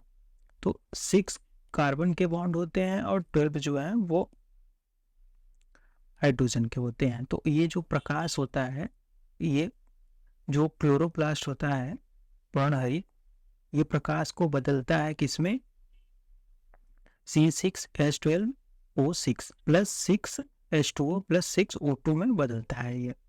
तो ये हमारा कुल मिला के आप याद रखिए कि ये न्यूट्रिशन का जो है पादपों के पोषक तत्वों का फॉर्मूला है। आपको ध्यान देना है कि भोजन जो होता है मुख्यतः 3 प्रकार में विभाजित होता है। आपको ध्यान देना है कि जो पादपों में भोजन होता है मुख्यतः 3 प्रकार में विभाजित होता है। पहला क्या होता है, ऊर्जा प्रदान, जैसे कार्बोहाइड्रेट, वसा। शरीर निर्माण में प्रोटीन सहायक होता है, और प्रतिरोधी क्षमता में विटामिन और खनिज। अब ये बातें हम लोग जो है कि पादप और जंतु दोनों के लिए कर रहे हैं। तो किसी भी चीज़ में, बॉडी में जो ऊर्जा का प्रदान करने वाला कौन सा स्रोत होता है, तो कार्बोहाइड्रेट और वसा। शरीर के निर्माण में प्रोटीन सहायक होता है, और रोग प्रतिरोधक क्षमता बढ़ाने के लिए विटामिन और खनिज जो होता है उत्तरदायी होता है। तो ये जो भोजन है ये 3 प्रकार के हो गए, ऊर्जा शरीर और रोधी क्षमता। अब देखिए ये अब हम लोगों ने पढ़ लिया। अब ये जो पोषक है न्यूट्रिशन, ये पोषक तत्व होते हैं वो 6 प्रकार के होते हैं। अब यही सारे हैं 6 प्रकार, जो कार्बोहाइड्रेट, वसा, प्रोटीन, विटामिन, यही है। तो ये है कुल 6 प्रकार के। जैसे पहला क्या हो गया, कार्बोहाइड्रेट, दूसरा प्रोटीन, तीसरा वसा, चौथा विटामिन, पांचवा खनिज लवण, और चौथा जो है जल। अब देखिए अब इसमें एक एक करके देखते हैं हम। अब पहला जो कार्बोहाइड्रेट है उसके बारे में पढ़ते हैं। कार्बोहाइड्रेट यह जो होता है कि तुरंत ऊर्जा प्रदान करता है। कार्बोहाइड्रेट, अगर आपके बॉडी में एनर्जी की कमी है, तो अगर आपको इंस्टेंट एनर्जी लेनी होती है, तो आपको अगर तुरंत ऊर्जा प्रदान करना होता है बॉडी को, तो आप कार्बोहाइड्रेट लेते हैं। यह जो है ऊर्जा 75% ऊर्जा प्रदान करता है आपकी बॉडी में। और इसमें होते क्या क्या है, तो CHO, इसमें क्या होता है, कार्बन होते हैं, हाइड्रोजन होते हैं और ऑक्सीजन। तो आपको अगर पूछा जाए कि कार्बोहाइड्रेट किसके बने होते हैं, तो कार्बन के, हाइड्रोजन के और ऑक्सीजन के बने होते हैं। और यही CHO जो है हम लोगों ने यहाँ देखा था कि यही है, CHO यही है। तो ये क्या है, कार्बोहाइड्रेट। तो ध्यान रखिए। तो ये हो गया। अब देखिए अब ये एग्जाम में पूछा जाता है कि 1 जो ग्राम कार्बोहाइड्रेट में कितनी ऊर्जा होती है। तो 1 ग्राम कार्बोहाइड्रेट में जो है 4.2 किलो कैलोरी ऊर्जा होती है। ध्यान रखिए आप। अब शरीर में जो है कार्बोहाइड्रेट का स्रोत क्या होता है, तो हमें कार्बोहाइड्रेट किन की चीज़ों से प्राप्त होता है, तो आपको पता होगा कि चावल में सबसे ज़्यादा कार्बोहाइड्रेट होता है, दूध में होता है, मक्के में होता है, शक्कर में होता है और दूध में। इन सारी चीज़ों में अगर ये हम खाते हैं तो आप मान लीजिए कि आपको कार्बोहाइड्रेट मिल रहा है। किसी में कम, किसी में ज़्यादा होते हैं, बाकी लेकिन सब में होते हैं। अब देखिए कार्बोहाइड्रेट के प्रकार देखिए, जो टाइप्स है कार्बोहाइड्रेट के टाइप्स देखिए। तो कार्बोहाइड्रेट के 3 टाइप्स हो गए। पहला हो गया मोनोसेकेराइड, दूसरा क्या हो गया डाइसेकेराइड, डाइसेकेराइड, और मोनोसेकेराइड, डाइसेकेराइड और पॉलीसेकेराइड। तीसरा क्या हो गया, पॉलीसेकेराइड। अब जो ये मोनोसेकेराइड है इसका फॉर्मूला देखिए, CH2O इसका हो गया। तो मोनोसेकेराइड क्या है, ये मेनली ग्लूकोज होता है। ग्लूकोज कहाँ होता है, ब्लड शुगर में। तो मोनोसेकेराइड जो है यह ग्लूकोज है, फ्रक्टोज है और गैलेक्टोज है। ये क्या होते हैं? मोनोसेकेराइड होते हैं। तो आपको याद रखना है कि मोनोसेकेराइड क्या होते हैं? ग्लूकोज होते हैं, फ्रक्टोज होते हैं और गैलेक्टोज होते हैं। अब ग्लूकोज जो होता है वो ब्लड शुगर में होता है, फ्रक्टोज किस में पाया जाता है? यह फ्रूट में पाया जाता है और शुगर में, और सबसे मीठी होती है और शुद्ध होती है ये फ्रक्टोज फ्रूट शुगर में। अब गैलेक्टोज क्या होता है? या इसको ब्रेन शुगर कहते हैं। तो ब्लड शुगर ग्लूकोज हो गया, और फ्रूट शुगर हो गया फ्रक्टोज, और गैलेक्टोज हो गया ब्रेन शुगर। अब ये हो गया मोनोसेकेराइड। देखिए डाइसेकेराइड। अब डाइसेकेराइड में देखिए, डाइसेकेराइड का फॉर्मूला देख लीजिए, C12H22 और H11। तो यहाँ देखिए डाइसेकेराइड में सुक्रोज हो गए, माल्टोज हो गए और लैक्टोज हो गए। तो आपको ये सारी चीज़ें याद रखनी है, ये किसमें क्या है, सेकेराइड में क्या है, डाइसेकेराइड में क्या है। तो डाइसेकेराइड में सुक्रोज हो गए, माल्टोज हो गए और लैक्टोज हो गए। सुक्रोज में जो होता है गैलेक्टोज और फ्रक्टोज पाया जाता है, इसको टेबल शुगर कहते हैं, मतलब गन्ना। तो ये हो गया सुक्रोज, मतलब ये टेबल शुगर। माल्टोज क्या हो गए? ग्लूकोज और ग्लूकोज होते हैं। अब सुक्रोज क्या थे? Glucose fructose. माल्टोज क्या है? Glucose plus glucose. अब लैक्टोज क्या है? आप देखिए कि लैक्टोज क्या हो गए? Glucose plus galactose. अब ये क्या है? इसको मिल्क शुगर कहते हैं। तो देखिए ग्लूकोज और गैलेक्टोज अगर ब्लड शुगर और ब्रेन शुगर को मिला देंगे तो मिल्क शुगर प्राप्त होगा। तो ये कार्बोहाइड्रेट के टाइप है। अब लास्ट में देखिए तीसरा पॉलीसेकेराइड। तो पॉलीसेकेराइड में स्टार्च होते हैं जो पौधे में खाद्य संचय करते हैं, ग्लाइकोजन होते हैं जो जंतु में खाद्य संचय करते हैं। तो दोनों बातें याद रखिए कि पौधे में खाद्य संचय के लिए कौन जिम्मेदार होता है? तो स्टार्च होता है, और जंतु में खाद्य संचय कौन होता है जिम्मेदार? तो ग्लाइकोजन, स्टार्च और ग्लाइकोजन। अब सेलुलोज देखिए, पादप कोशिका की भित्ति होती है सेलुलोज, ये तो हम लोग स्टार्टिंग में पढ़े थे। तो ये क्या होता है? कार्बोहाइड्रेट होता है। काइटिन क्या होता है? कवक का सेल वॉल होता है, मतलब कवक भित्ति। ये पादप कोशिका भित्ति है, ये कवक कोशिका भित्ति है। तो ये होगा। अब स्टार्च देखिए, स्टार्च जो होता है ब्लू बिलियन होता है, इसको आयोडीन मिलाएंगे तो ये ब्लैक प्राप्त होगा। अब हम लोग जो है कि पाचन तंत्र पढ़ेंगे। अब हम लोगों ने पोषण तंत्र पढ़ लिया, अब हम पढ़ेंगे पाचन तंत्र जो होता है डाइजेस्टिव सिस्टम।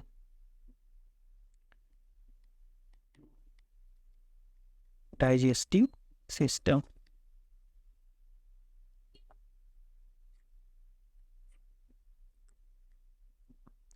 तो अब इसका पहले हम स्ट्रक्चर देखते हैं कि डाइजेस्टिव सिस्टम का क्या होता है, पाचन का क्रम क्या होता है।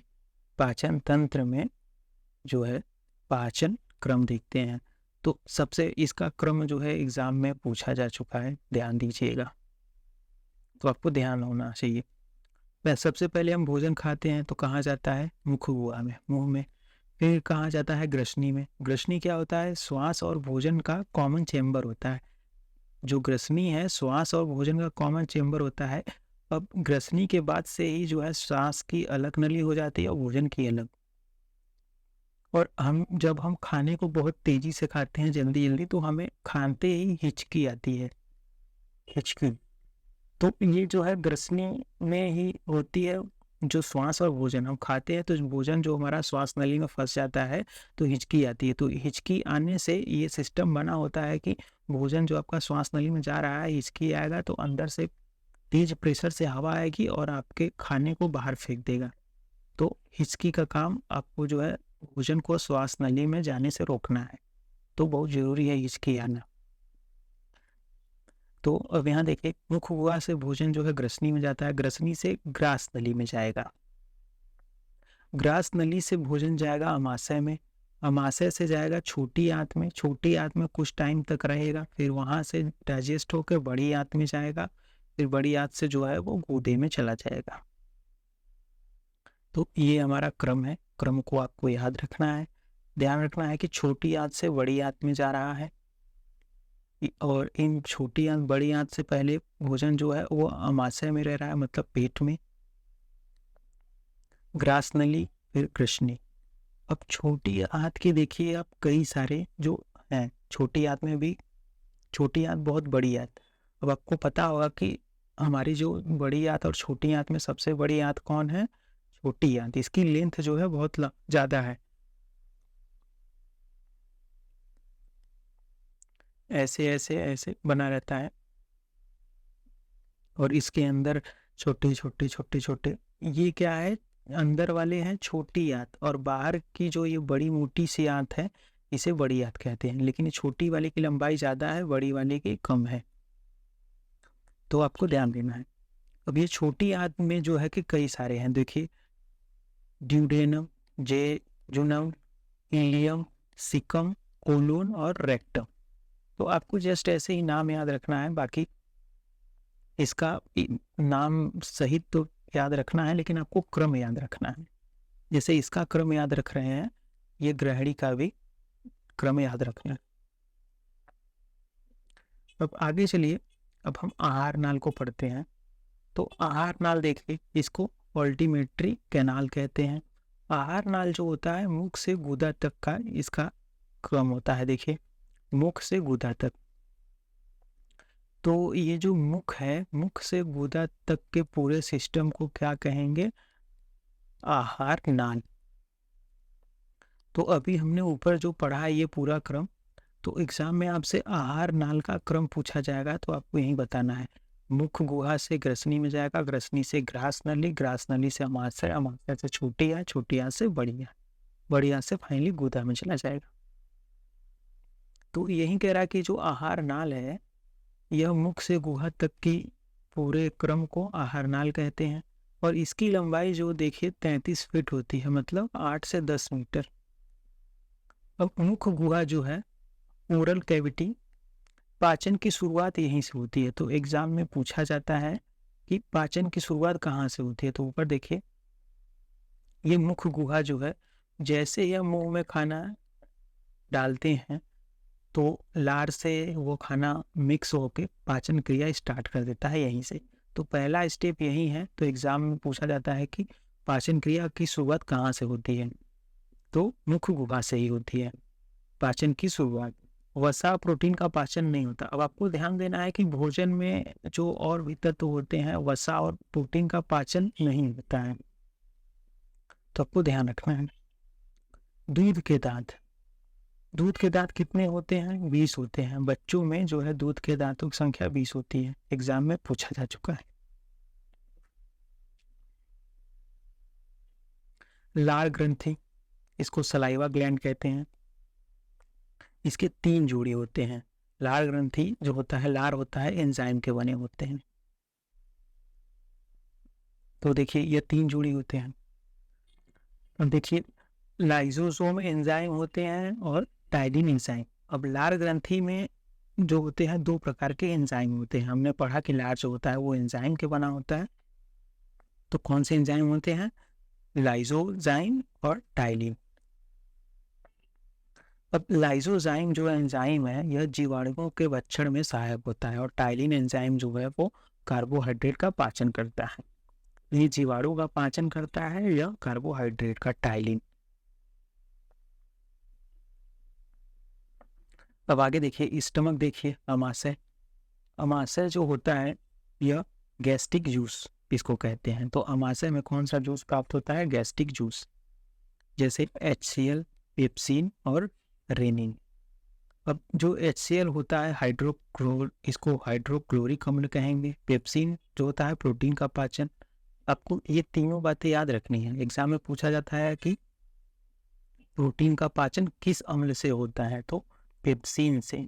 दूध का पाचन किससे होता है बच्चों में? तो रेनिन से। और HCl का पाचन तो ये हाइड्रोक्लोरिक अम्ल है। तो आपको ये बातें याद रखनी। अब आगे देखिए, छोटी आंत है। छोटी आंत जो है आहार नाल का सबसे बड़ा भाग है।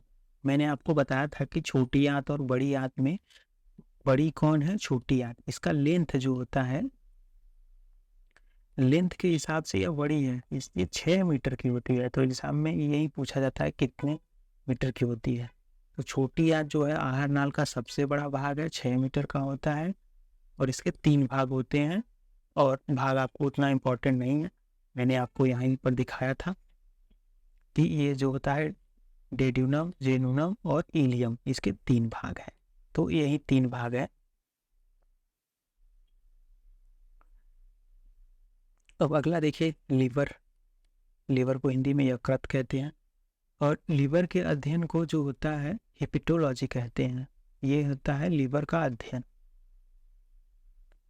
लीवर के अध्ययन को हेपेटोलॉजी कहते हैं, तो आपको याद रखना है। बाइल जूस, लीवर में ही बाइल जूस होता है। बाइल मतलब होता है पित्त, जूस मतलब रस। तो पित्त रस स्रावित होता है या संचित होता है किसमें? पित्ताशय में। तो ये यकृत के पास ही जो होता है पित्ताशय होता है, इसको गॉल ब्लैडर कहते हैं। तो इसी में जो होता है पित्त रस संचित होता है और बाइल जूस स्रावित होता है यकृत से। अब आपको ध्यान देना है कि जो लीवर है यह सबसे बड़ी ग्रंथि है शरीर की। Most important question. शरीर की रासायनिक प्रयोगशाला भी इसे कहते हैं। दोनों बातें याद रखना है। जहर को शांत करता है, डिटॉक्सिफिकेशन।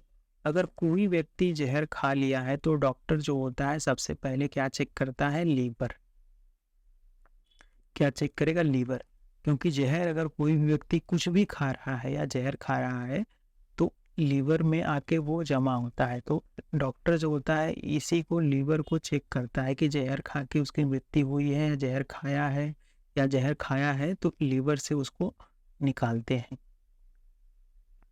तो जहर को शांत करता है लीवर। वैसे इसमें कुछ ऐसे एसिड पहले से ही होते हैं, ये जो जैसे कि बाइल जूस, ये सब होते हैं, जहर को मार सकते हैं, लेकिन इंसान बहुत ज़्यादा खा लेता है तो प्रॉब्लम होती है। अब देखिए भ्रूण में रक्त का निर्माण।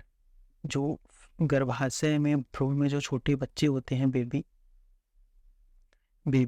उनमें रक्त का निर्माण कहाँ से होता है? यकृत से, लीवर से। तो आपको ये याद रखना है। विटामिन ए एंड यूरिया का संश्लेषण करता है लीवर। लीवर जो होता है वो विटामिन ए और यूरिया का संश्लेषण करता है, पाचन करता है मतलब। अब आगे देखिए अग्नाशय। अब अग्नाशय देखिए, यह एक मिश्रित ग्रंथि है। बीटा सेल में इंसुलिन का निर्माण करता है, रक्त में ग्लूकोज की मात्रा नियंत्रित करता है। तो आपको बस इसमें यही ध्यान देना है कि जो अग्नाशय का काम होता है रक्त में ग्लूकोज की मात्रा को नियंत्रित करता है। ब्लड में रक्त की मात्रा कितनी होगी या ब्लड में ग्लूकोज की मात्रा जो होती है वो कितनी होगी, ये डिसाइड करता है। और इसी के ऊपर नीचे होने से जो मधुमेह होता है, मधुमेह बीमारी इसी से होता है। और इंसुलिन और मधुमेह जो होता है किसकी कमी से होता है? इंसुलिन की कमी से। तो लोगों को इंसुलिन का टीका भी दिया जाता है। तो इंसुलिन के जो खोज करता है वो कौन है? फ्रेडरिक बेटिंग और वेस्ट। तो ये हो गया। अब चलिए दोस्तों हम ब्लड को पढ़ते हैं। ब्लड बहुत बार आ चुका है तो ब्लड के बारे में देख लेते हैं। अब ब्लड के अध्ययन को क्या कहते हैं? हीमेटोलॉजी।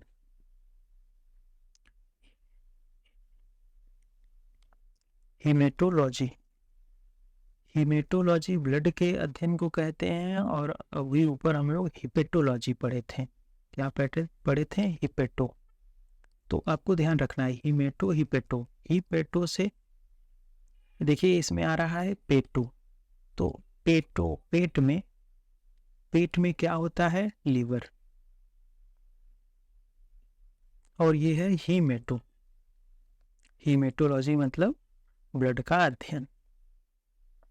अब ब्लड होता क्या है? तो यह एक तरल संयोजी ऊतक होता है। तरल संयोजी ऊतक होता है। अब इसकी पीएच वैल्यू पूछी जाती है एग्जाम में तो कितना होता है? 7.4। और इसका जो नेचर है वो कैसा होता है? क्षारी। आपको पता है कि जो पीएच वैल्यू होती है, पीएच वैल्यू ये यहाँ 0 होती है, यहाँ -7 और +7। अगर इसके इधर हम जा रहे हैं तो चीज़ें क्षारीय होंगी, इधर अम्लीय होंगी। सॉरी, ये 7 है। ये जो होता है 1 से 14 तक का पूरा लाइन होता है, तो ये कहीं ना कहीं इधर होता है, तो ये क्षारीय है इसका नेचर। शरीर के वजन का जो है 7%। अब हमारे शरीर में जो ब्लड होता है वो पूरे शरीर के वजन का 7% होता है लीटर में, तो ये 5 लीटर होता है टोटल। अब इसका निर्माण कहाँ होता है? रेड बोन मैरो में। तो ये बातें एग्जाम में पूछी जाती हैं कि ब्लड का निर्माण कहाँ होता है। और भी हम आगे ब्लड का कब्रिस्तान भी देखेंगे, कहाँ मरता है, लेकिन हम देखते हैं कहाँ से निर्माण होता है।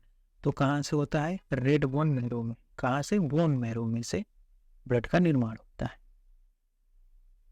अब देखिए ब्लड में कई सारे, अब किसी के एक थोड़ा सा एक बूंद ब्लड लेंगे, एक ड्रॉप लेंगे, तो उसमें बहुत सारी चीज़ें होती हैं, जैसे कि प्लाज्मा हो गए और रक्त कणिकाएं हो गई।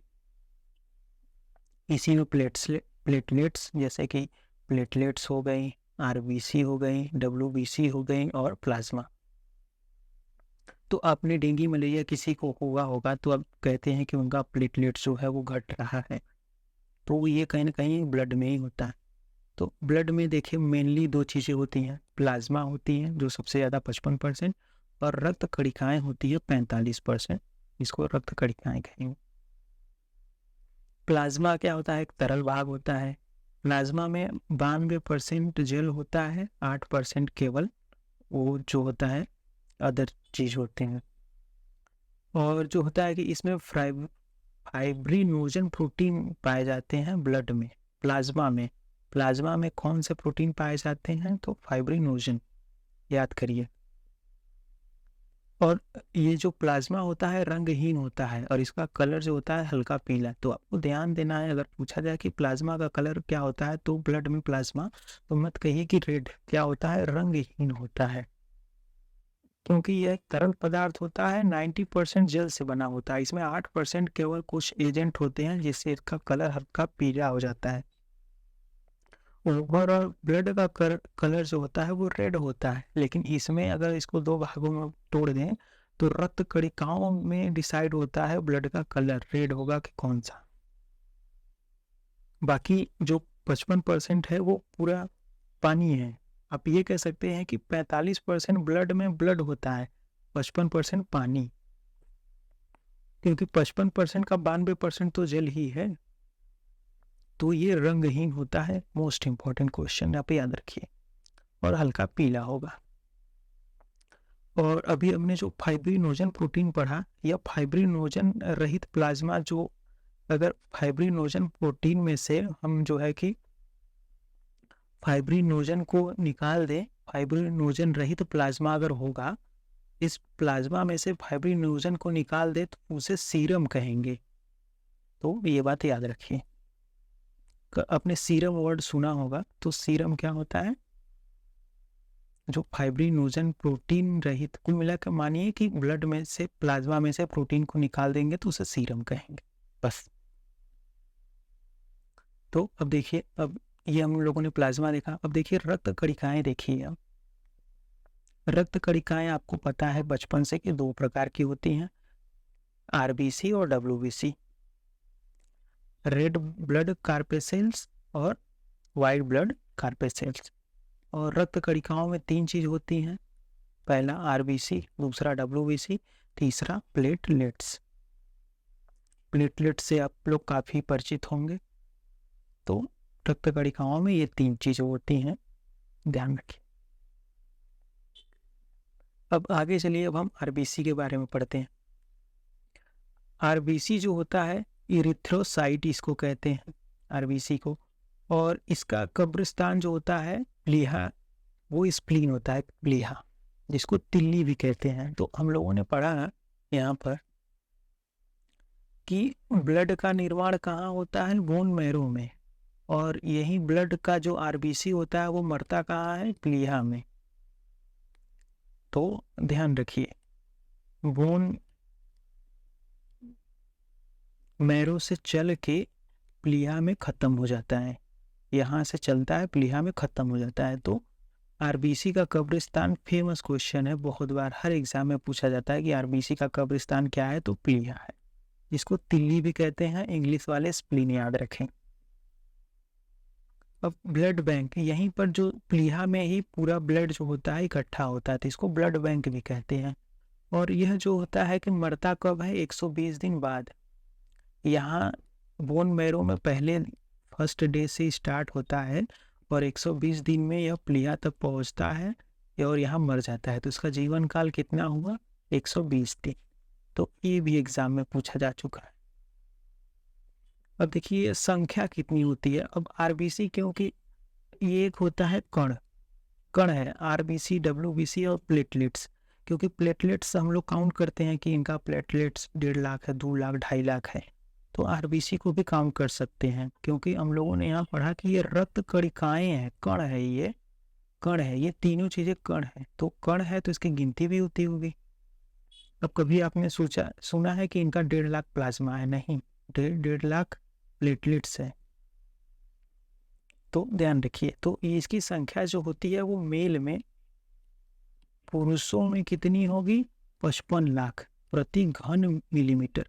आपको यूनिट भी याद रखना है, 55 लाख प्रति लीटर नहीं है, 55 लाख प्रति घन मीटर है। और फीमेल में, महिला में कितनी होगी? 45 लाख प्रति घन मिलीमीटर। तो पुरुषों में 55 लाख प्रति घन मिलीमीटर, महिलाओं में 45 लाख प्रति घन मिलीमीटर। तो ध्यान रखिए, अगर किसी को मलेरिया या एनीमिया हो रहा है तो उसमें क्या होता है? आरबीसी प्रभावित होता है।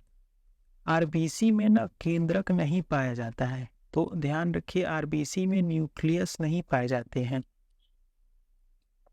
न्यूक्लियस नहीं होते हैं।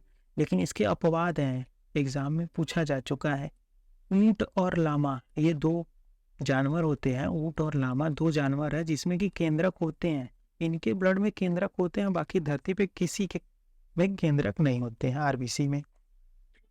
तो ये बातें आपको ध्यान रखना है, दोनों बातें याद रखिए, आरबीसी में केंद्रक नहीं होता, लेकिन ऊंट और लामा ऐसे जानवर है जिनमें केंद्रक होता है। पहाड़ों पर रहने वालों में आरबीसी की संख्या अधिक होती है। तो ये भी एग्जाम में पूछा जा चुका है कि पहाड़ों पे, ऊंचे स्थानों पे रहने वाले लोगों में आरबीसी की संख्या अधिक होती है, कम होती है या बराबर होती है? तो आरबीसी की संख्या अधिक होती है जो पहाड़ों पे या ऊंचे स्थान पे, जैसे हिमाचल प्रदेश, जम्मू कश्मीर, उत्तराखंड, इन सब जगहों पे जो व्यक्ति रहते हैं वो देखेंगे उनका चेहरा हमेशा लाल रहेगा, मतलब हाथ और चेहरा लाल रहेगा। क्यों? क्योंकि उनके ब्लड में आरबीसी की संख्या अधिक है। अधिक क्यों है? तो ये भी ध्यान देते चलिए कि अधिक क्यों है। तो आपको पता होना चाहिए जो आरबीसी है, रेड ब्लड कार्पेसेल्स, ये जो होता है ऑक्सीजन का वाहक होता है, ऑक्सीजन को साथ में लेकर चलता है। और ऊंचे स्थानों पे आपको पता होगा ज्योग्राफी में कि जैसे जैसे आप ऊंचाई बढ़ाएंगे ऑक्सीजन की मात्रा जो होगा वो कम होगा। ऊंचाई बढ़ने से ऑक्सीजन की मात्रा, हाइट बढ़ाएंगे तो ऑक्सीजन जो है घटेगा। तो ऊंचे पहाड़ों पे रहने वाले लोगों में जो ऑक्सीजन की कमी को, मात्रा को बैलेंस करने के लिए शरीर अपने आप जो है वो आरबीसी की संख्या को बढ़ा देती है। ऐसा नहीं है कि ये कोई ऐसा ड्रिंक पीते हैं जिससे उनकी आरबीसी बढ़ती है, वो बाय नेचर बढ़ जाती है। तो इसीलिए पहाड़ों पर रहने वाले लोगों में आरबीसी की संख्या अधिक होती है। अब हीमोग्लोबिन जो देखिए, हीमोग्लोबिन में आयरन होता है, अभी हमने पढ़ा कि ऑक्सीजन और आयरन दोनों होते हैं। तो पूछा जाए कि हीमोग्लोबिन किससे बना होता है? तो आयरन से। आरबीसी की सतह पर प्रोटीन पाया जाता है, तो ध्यान रखिए आरबीसी की सतह पर प्रोटीन पाया जाता है। अब देखिए डब्ल्यूबीसी, देखिए डब्ल्यूबीसी के बारे में पढ़ते हैं। ये इसको ल्यूकोसाइट कहेंगे। अभी हमने देखा कि आरबीसी को इरिथ्रियोसाइट कहते हैं। इरिथ्रियोसाइट, आरबीसी को इरिथ्रियोसाइट कहेंगे और डब्ल्यूबीसी को ल्यूकोसाइट। शरीर के सैनिक, यह अब याद रखिए कि आरबीसी को शरीर का आर्मी कहते हैं, गार्ड कहते हैं, इसको शरीर का सैनिक कहते हैं। और इसकी संख्या कितनी होती है? 10,000। 10,000। जीवन काल कितना होता है? मात्र 15 दिन। बीमारी, आरबीसी की कमी से कौन सी बीमारी होती है? ल्यूकेमिया। डब्ल्यूबीसी का अनियंत्रित वृद्धि, ल्यूकेमिया में क्या होता है कि डब्ल्यूबीसी का जो होता है अनियंत्रित वृद्धि हो जाता है, 10,000 से बढ़ जाएगा, कभी बढ़ जाएगा कभी घट जाएगा। तो आपको ये भी याद रखना है कि डब्ल्यूबीसी से होता है ल्यूकेमिया, ल्यूकेमिया में क्या होता है? डब्ल्यूबीसी का अनियंत्रित वृद्धि। अब डब्ल्यूबीसी भी देखिए 2 टाइप के होते हैं डब्ल्यूबीसी में। इसमें एक होता है कण रहित, एक डब्ल्यूबीसी में कुछ पार्ट होते हैं जो कण नहीं होते, दूसरे में होता है कण युक्त। अब जो कण रहित होता है उसको कहते हैं अग्रेन्यूल। अग्रेन्यूल कहते हैं जिसमें कण नहीं होता है, रहित मतलब नहीं और कण युक्त मतलब है, तो इसको ग्रेन्यूल कहते हैं, ग्रेन्यूल। अब देखिए कण रहित में जो ग्रेन्यूल है इसको लिम्फोसाइट और मोनोसाइट कहेंगे। इसमें जो लिम्फोसाइट मोनोसाइट में मोनोसाइट का आकार बड़ा होता है। ग्रेन्यूल में न्यूट्रोफिल, इसकी संख्या मैक्सिमम होती है और बेसोफिल में संख्या मिनिमम होती है। तो इसमें कण होंगे वो न्यूट्रोफिल होंगे। और इयोसोनिजिन, ये सब टेक्निकल नाम है, आपको बस यही याद रखना है। अब आगे चलिए, हमने आरबीसी डब्ल्यूबीसी देख लिया, प्लेटलेट्स को देख लेते हैं। इसको कहीं कहीं आप बिम्बाणु भी पढ़ेंगे, जिसमें शुद्ध हिंदी का बुक में प्रयोग होगा उसमें बिम्बाणु भी लिखा होता है। ज़्यादातर इसको प्लेटलेट्स के नाम से ही पढ़ते हैं। अब इसको क्या टेक्निकल भाषा में कहते हैं? साइंस की भाषा में थ्रोम्बोसाइट। हमने देखा था कि डब्ल्यूबीसी को ल्यूकोसाइट कहेंगे, इसको इरिथ्रियोसाइट और प्लेटलेट्स को थ्रोम्बोसाइट। अब प्लेटलेट्स का जो काम होता है वो ब्लड की क्लोटिंग बनाने में, रक्त का थक्का जमाने में। तो एग्जाम में यही पूछा जाता है कि प्लेटलेट्स का कार्य क्या है। तो इसका काम क्या होता है? रक्त का थक्का जमाने में। जैसे मान लीजिए कोई बच्चा है, खेलते हुए अपना हाथ काट लिया, हाथ में कट लगा लिया हल्का सा, उंगली में, फिंगर में, हाथ में, तो इससे जो होता है कि ब्लड निकलने लगता है। तो जिस बच्चे में प्लेटलेट्स की कमी होती है या किसी भी मनुष्य में, तो अगर उसके हाथ में कट लग गया ना ब्लड, तो उसका ब्लड का क्लोटिंग, नॉर्मल इंसान में क्या होता है, हाथ में कट लगा 15-20 सेकेंड बाद ब्लड अपने आप ब्लड में क्लोटिंग बना लेता है। जो प्लेटलेट्स की खड़े होती हैं वो एक साथ जुट के जहाँ कट लगा है वहाँ उसके परत को बंद कर देती है। तो ये इसका काम हो गया प्लेटलेट्स का, रक्त का थक्का जमाना। इसकी संख्या कितनी होती है? अभी हमने बताया कि इसकी संख्या 1.5 लाख से 2.5 लाख, जनरली 1.5 लाख से 2.5 लाख होती है, लेकिन इसका रेंज क्या है? 1.5 लाख से 4.5 लाख। जीवन काल कितना होता है? 7 से 8 दिन, लगभग 1 सप्ताह। और मैंने बताया कि अगर किसी भी इंसान को डेंगू, मलेरिया, ये सब डेंगू रोग हो गया तो उसमें जो कमी होती है वो प्लेटलेट्स की होती है। तो डेंगू अगर किसी को हुआ है तो उसमें प्लेटलेट्स की कमी हो जाती है, क्योंकि ये जो डेंगू बीमारी है वो डायरेक्ट अटैक करता है प्लेटलेट्स पर, तो जिससे इसकी संख्या घट जाती है। अब देखिए रक्त समूह हम पढ़ेंगे, ब्लड ग्रुप। ब्लड ग्रुप, आप सबको अपना अपना ब्लड ग्रुप पता होगा, शायद बहुत लोगों को पता होगा, वो लोग चेक कराए होंगे। तो देखिए ब्लड ग्रुप जो होता है इसकी खोज कौन किया था? लैंडस्टीनर ने 1902 में। तो सबसे पहली बात तो आपको यही याद रखना है कि जो ब्लड ग्रुप की खोज करता है वो लैंडस्टीनर है। रक्त समूह का निर्धारण किससे होता है? एंटीजन से। अब किसका ब्लड ग्रुप ए है, किसका बी है, किसका ओ है, ये सब किससे निर्धारित होता है? ब्लड में होता है एंटीजन। तो आपको याद रखना है कि ब्लड ग्रुप का निर्धारण किससे होता है? एंटीजन से। रक्त जो होता है दो प्रकार के होता है, मेनली दो प्रकार के होते हैं, इसी से बने हैं ए बी, ए बी और ओ। अब ब्लड ग्रुप में अब वैसे तो तीन प्रकार के हो गए, ओ भी मिला दें, लेकिन क्या होता है कि ओ में जो होता है एंटीजन वो नहीं होता, इसीलिए हम मानते नहीं है कि ब्लड ग्रुप है वो एक्चुअल में। तो जो ब्लड ग्रुप है वो मेनली दो प्रकार के हैं, आपको याद रखना है, ए और बी। अब देखिए ये ब्लड ग्रुप है, इसमें इधर एंटीजन दिया है, यहाँ एंटीबॉडी। तो जो ब्लड में होता है मेनली दो चीज़ें होती हैं, एंटीजन और एंटीबॉडी। तो देखिए अगर किसी व्यक्ति का ब्लड ग्रुप ए है तो उसमें एंटीजन ए होगा और एंटीबॉडी होगा बी। किसी व्यक्ति का ब्लड ग्रुप बी है तो उसमें एंटीजन जो होगा वो बी होगा, उसका एंटीबॉडी होगा ए होगा। जस्ट उल्टा आप ध्यान दीजिए, ए वाले में बी था, बी वाले में ए है। अब किसी का ब्लड ग्रुप ए बी होगा तो उसके में एंटीजन भी ए बी होगा। तो अभी मैंने बताया कि ब्लड समूह का, ब्लड ग्रुप का निर्धारण कौन करता है? तो एंटीजन। आप देख रहे हैं ब्लड ग्रुप, अगर एंटीजन ए है तो ब्लड ग्रुप ए है, एंटीजन बी है तो ब्लड ग्रुप बी है, एंटीजन ए बी है तो ब्लड ग्रुप ए बी है। अगर एंटीजन है ही नहीं तो हम मान लेंगे कि उसका ब्लड ग्रुप ओ है। तो ए बी वाले में क्या है कि एंटीबॉडी नहीं होता, और इसमें देखिए एंटीजन जिसमें नहीं है उसमें एंटीबॉडी ए बी होगा।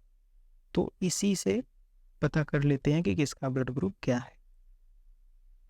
आपको इसमें दो बातें याद रखनी है कि ब्लड समूह का निर्धारण एंटीजन से होता है और इसके खोज करता है लैंडस्टीनर।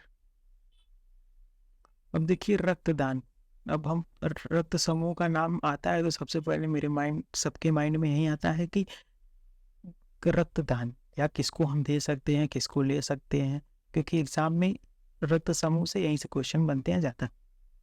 तो देखिए जो ए ब्लड वाला व्यक्ति होता है वह ए को और ओ को रक्त दे सकता है। बी वाला जो होता है वह बी को भी दे सकता है, ओ को भी दे सकता है। अब देखिए ए वाला तो ए को दे ही सकता है, ऊपर से ओ को भी दे सकता है। ओ वाले को ना हर कोई रक्त दे सकता है, क्यों? क्योंकि इसके में एंटीजन है ही नहीं, तो ब्लड डिसाइड ही नहीं कर पाता कि आपका ए है, बी है कि क्या है। तो एंटीजन है ही नहीं तो कोई सा भी ब्लड चढ़ा दो। तो देखिए ए वाला ए को दे सकता है, बी वाला बी को भी दे सकता है, ओ को भी दे सकता है। ए बी जो पॉजिटिव होता है वो ए को भी दे सकता है, बी को भी दे सकता है और ए बी को भी दे सकता है, ओ को तो देगा ही। और इसी को आपने बहुचर्चित शब्द सुना होगा कि यूनिवर्सल एक्सेप्टर या यूनिवर्सल डोनर, जो सबसे ले सकता है, एक्सेप्टर जो सबसे ब्लड ले सकता है उसको, उस ब्लड ग्रुप को ए बी कहेंगे। ये सबसे ले सकता है चाहे कोई सा भी ब्लड ग्रुप हो। और ऐसे ही आगे देखिए ओ वाला सबको दे सकता है। तो जो ओ वाला है वो सबको दे सकता है, जैसे कोई भी व्यक्ति है ए ग्रुप का है, बी ग्रुप का है, इससे मतलब नहीं है। अगर किसी भी व्यक्ति का ब्लड ग्रुप ओ है तो वो किसी को दे सकता है। फिर वही बात है कि क्यों दे सकता है, तो इसके में तो एंटीजन है ही नहीं, वो किस आप चढ़ा दो किसी को ब्लड। तो वो वाला जो होता है ये यूनिवर्सल डोनर होता है, ए बी पॉजिटिव वाला यूनिवर्सल एक्सेप्टर। आपको इस लाइन में यही दो बातें खाली याद रखनी है। अब हम लोग ब्लड का सर्कुलेशन जो है सिस्टम पढ़ लेते हैं, जो ब्लड का सर्कुलेटरी सिस्टम है उसको पढ़ते हैं। अब ये जो ब्लड का सर्कुलेटरी सिस्टम है वो देने वाले कौन है, इसकी खोज करने वाले तो विलियम हार्वे हैं। ये साइंटिस्ट हैं विलियम हार्वे, जिन्होंने ब्लड सर्कुलेटरी सिस्टम की खोज की थी। तो देखिए ब्लड का जो सर्कुलेटरी सिस्टम होता है वो दो प्रकार के होते हैं, एक ओपन होता है, क्लोज। एक खुली होती है और दूसरी होती है बंद। तो देखिए जो ओपन होता है वो प्रत्यक्ष रूप में शरीर के अंदर होता है। तो ये जो ओपन वाला होता है यह जैसे कि कीट में होता है, कीट पतंगों में, और क्लोज वाला जो होता है यह जानवरों में और मनुष्यों में। तो मेजर बातें आपको याद रखनी है कि ब्लड सर्कुलेटरी सिस्टम में जो खुली सिस्टम होती है वो कीट मकोड़ों में होती है, और जो बंद वाली होती है यह जानवरों में। तो मनुष्यों में कौन सी होती है? Closed circulatory system. तो देखिए, प्रत्यक्ष रूप से शरीर के अंदर होता है तो कॉकरोच, मकड़ी, घोंघा, तिलचट्टा। कभी आप कॉकरोच को या तिलचट्टे को मारे होंगे तो फटाक से उनमें ब्लड निकलता है, लेकिन अगर किसी इंसान को आप मारे तो ब्लड रेयर ही होता है, जब तक उसका वेन्स ना कटे तब तक ब्लड नहीं निकलता बहुत ज़्यादा। तो कीट पतंगों में ओपन सर्कुलेटरी सिस्टम होता है, और क्लोज वाला जो होता है वो जानवरों मनुष्यों में। तो देखिए, क्लोज वाले में क्या होता है? सीरा होती है, नस, वेन्स और नसें होती हैं, सीरा और धमनियाँ, सीरा और नसें होती हैं। सभी कशेरुकी जैसे कि मनुष्य, देखिए इसमें दोहरा परिसंचरण तंत्र होता है, जैसे कि सीरा और नसों द्वारा, एक में शुद्ध खून जाता है, एक में गंदा खून। तो यही है दोहरा परिसंचरण प्रणाली। ब्लड सर्कुलेटरी मतलब परिसंचरण, परिसंचरण। अब देखिए हार्ट, अब हम हृदय को पढ़ते हैं यहाँ से। तो जो हृदय होता है हमारा, इसमें 4 चैम्बर होते हैं। जो हृदय होता है इनमें 4 चैम्बर होते हैं। क्या, कौन कौन से? Cardiology, left side 300। अब 4 चैम्बर होते हैं। अब हृदय में कौन कौन सी चीज होते हैं? अब हृदय के अध्ययन को क्या कहते हैं? ध्यान दीजिए कि हृदय को अध्ययन को क्या कहते हैं? तो कार्डियोलॉजी। हृदय को अध्ययन को कार्डियोलॉजी। अब हृदय में ये जो आपने ये वाली देखी होगी, ऐसे धक धक ऐसे करके ऐसे सांस लेके चलता है, तो ये कार्डियोग्राफी पे इसको निकाला जाता है, कार्डियोग्राफी, और इसके अध्ययन को कार्डियोलॉजी कहते हैं। और हृदय जो होता है वो किसी भी मनुष्य के, जैसे ये मनुष्य हो गया, तो अगर ये इसका बीच का सेंटर है, पैर है, तो ये जो होता है इधर, अगर लेफ्ट हो गया, इधर राइट, तो ये जो होता है लेफ्ट में होता है इधर। तो ध्यान रखना है, आपके जो है फेफड़े के लेफ्ट में ये होता है, उसके छाती के अंदर, तो लेफ्ट साइड में होता है। और इसका वजन क्या होता है? 300 ग्राम। तो ये एग्जाम में पूछा गया है कि दाएं होता है कि बाएं हृदय। अब देखिए, हृदय का जो काम होता है वो ओनली ब्लड को पंप करना। हृदय का केवल और केवल एक काम होता है, ब्लड को पंप करना। अगर कहा जाए कि रक्त का शुद्धिकरण कौन करता है, ब्लड को साफ कौन करता है, तो ये हृदय नहीं करता। ये ब्लड को साफ कौन करता है? किडनी। तो आपको ध्यान देना है, हृदय का काम क्या है? केवल और केवल ब्लड को पंप करना। ये क्या है? पंप है, मोटर है, जो कि बॉडी में पंप करके पहुंचाता है धक्का देके। तो ये अगर आपको डाउट था कि ये ब्लड को शुद्ध करता है, तो आप यहाँ ध्यान दीजिए, ये किडनी का काम। अब देखिए, अब इसमें भी जो ये हमारे बॉडी में हृदय जो है वो तो लेफ्ट साइड होता है, लेकिन एक हृदय में भी देखिए, इसमें भी दो दो टाइप के चेम्बर होते हैं, एक लेफ्ट एक राइट।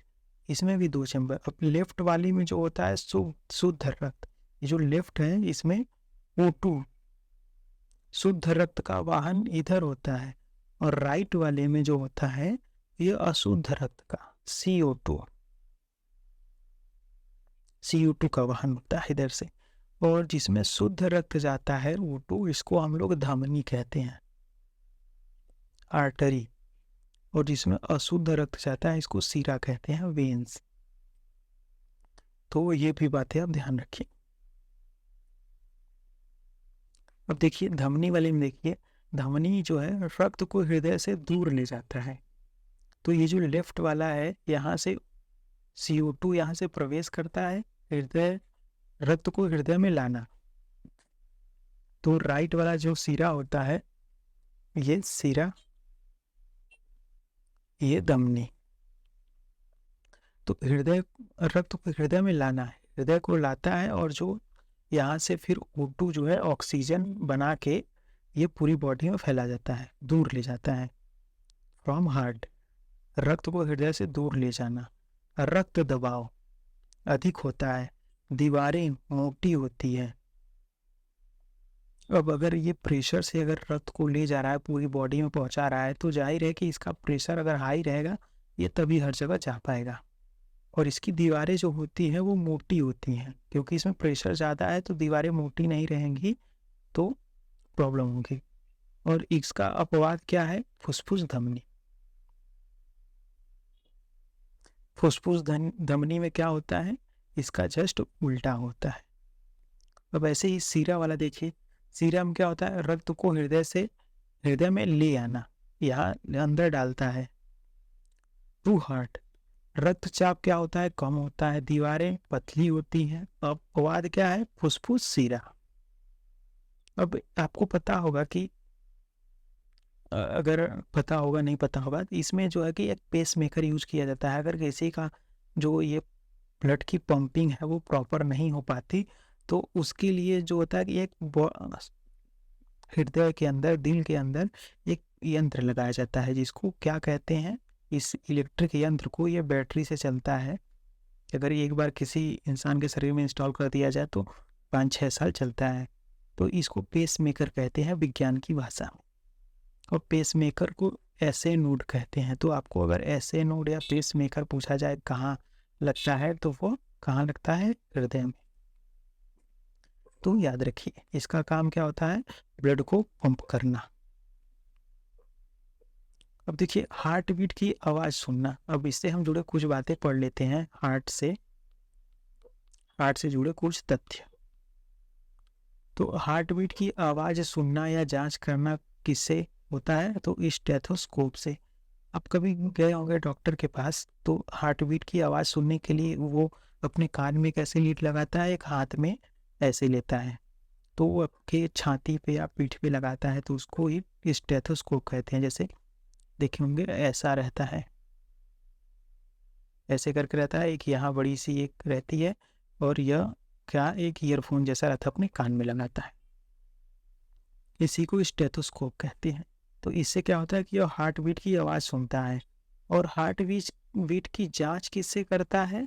तो वो किससे करता है? ईसीजी से। ईसीजी एक मशीन होता है, ईसीजी, इससे ये जांच करता है। सी से आपको याद रखना है यहाँ कार्डियोग्राफी।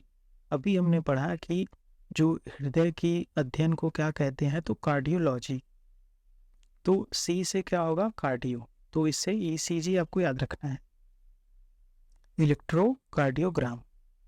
और इसी में एक ना वेव होता है जिसको PQRTS वेव कहते हैं। एग्जाम में पूछा गया है कि PQRTS वेव किससे जुड़ा है? तो हार्ट से, हृदय से।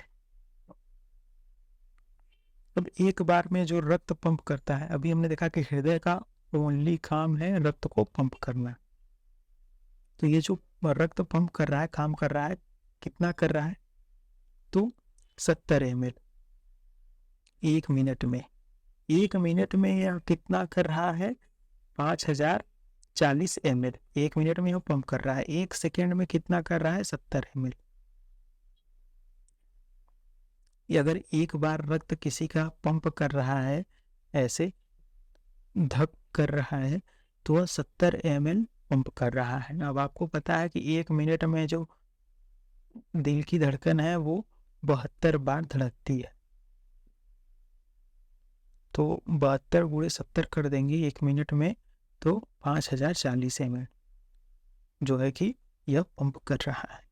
तो ऑन एन एवरेज वही है कि एक बार में पूरे शरीर में जितना ब्लड है उसको पंप करता है। अब बीपी मापक के यंत्र क्या होता है?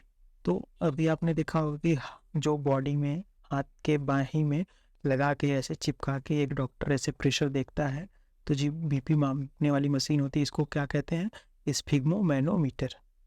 तो ये भी एग्जाम में पूछा गया है, और स्टेथोस्कोप भी पूछा गया है, ईसीजी भी पूछा गया है। बीपी मापक यंत्र को स्पिग्मोमैनोमीटर कहते हैं और इससे क्या होता है, ये ब्रेकियल धमनी का मापन करता है। जो हमारे जैसे हाथ होता है, यहाँ जो बॉडी में यहाँ लगा के बॉडी पे मसल्स पे यहाँ जो धमनी होती है उसको ब्रेकियल धमनी कहते हैं। ये इसी का जांच करता है।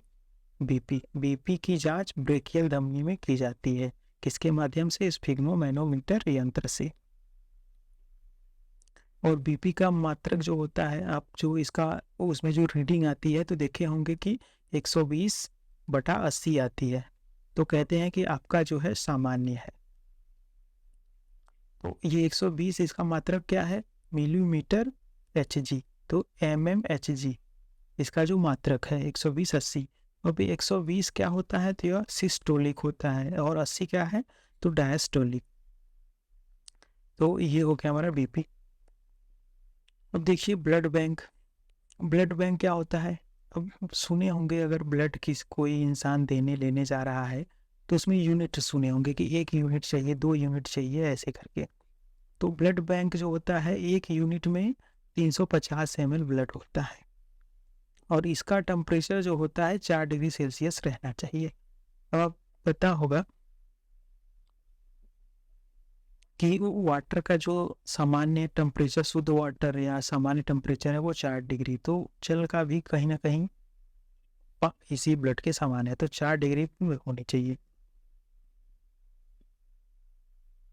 अब जो ये ब्लड है, ब्लड कोटिंग एजेंट कौन सा होता है? तो थ्रोम्बिन और फाइब्रिनोजन।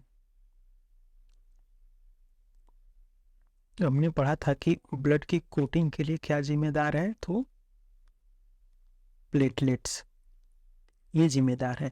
और इसी में क्या होता है? थ्रोम्बिन होता है और फाइब्रिनोजन।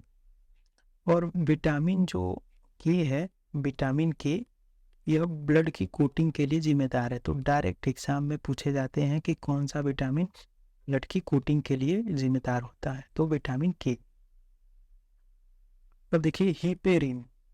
हिपेरिन क्या होता है? यह एंटी ब्लड कोटिंग एजेंट होता है, मतलब ये दुश्मन है कोटिंग का। अगर ब्लड में किसी के हिपेरिन की मात्रा बढ़ गई तो वो उसके हाथ में कट लगेगा तो वो उसकी ब्लडिंग जो होगा वो रुकेगा ही नहीं। तो हिपेरिन को ब्लड का दुश्मन कहें। अब हमने अभी हार्ट के बारे में पढ़ा। तो हार्ट के जो ये एक चैम्बर, 2 चैम्बर हैं, इस चैम्बर के बारे में थोड़ा देख लेते हैं। अलग अलग जीवों में अलग अलग होता है। तो हार्ट चैम्बर के बारे में पढ़िए।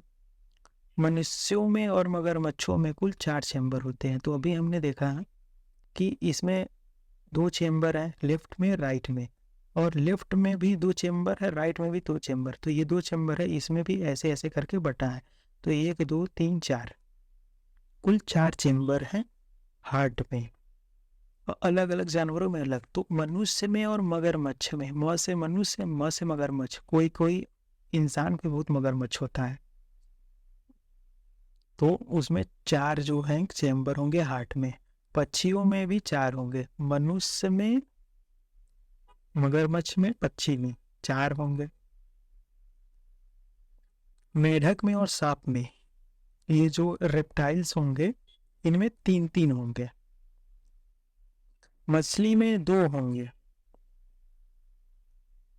और कॉकरोच में होंगे 13 हाईएस्ट। तो एग्जाम में पूछा गया है कि कॉकरोच में सबसे, ऐसा नहीं पूछा गया है 13, पूछा गया है कि सबसे ज्यादा हार्ट चैम्बर किस में होते हैं? तो कॉकरोच में 13।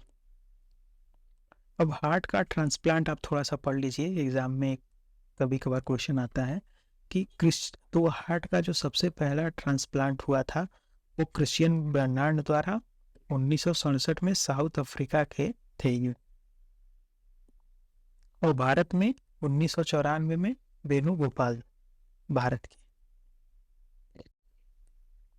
अब दोस्तों हम जो है कि श्वसन को पढ़ते हैं, रेस्पिरेशन को। तो रेस्पिरेशन का जो होता है, फिर पहला क्या होता है तरीका जो श्वसन का है, वो नोज से होते हुए ट्रेकिया में आता है, ट्रेकिया से ब्रोंकी में, ब्रोंकी से कुपिका में। कूपिका को श्वसन तंत्र की कार्यात्मक इकाई कहते हैं। ये जो लास्ट में कूपिका है, ये श्वसन तंत्र की कार्यात्मक इकाई है। और जो है कि ये कूपिका हो गया। और ट्रेकिया जो है, ट्रेकिया में सी आकार की रिंग होती है। हवा की अनुपस्थिति में श्वास नली को चिपकने से रोकता है। तो ये जो सी आकार की रिंग होती है, जैसे कि मान लीजिए आप एक 10-15 सेकंड सांस नहीं ले पाते, तो ट्रेकिया जो होता है ऐसे चिपकता है, फूलता है, चिपकता है, फूलता है।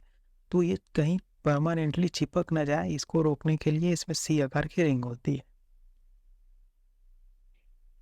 तो देखिए, हम जो श्वास लेते हैं तो यहाँ से शुद्ध लेते हैं, धमनी से शुद्ध लेते हैं और अशुद्ध को बाहर छोड़ते हैं, अशुद्ध को। तो अशुद्ध वाले में देखिए कार्बन की मात्रा जो है वो 4% हो जाती है, और CO2 जो है इसमें जो लेते हैं शुद्ध वाले में उसको कम, और जो शुद्ध लेते हैं उसमें ऑक्सीजन की मात्रा 21% होती है, और इसमें जो छोड़ते हैं वो उसमें 16%। तो ये जो 4% है ये यही CO2 हो जाता है।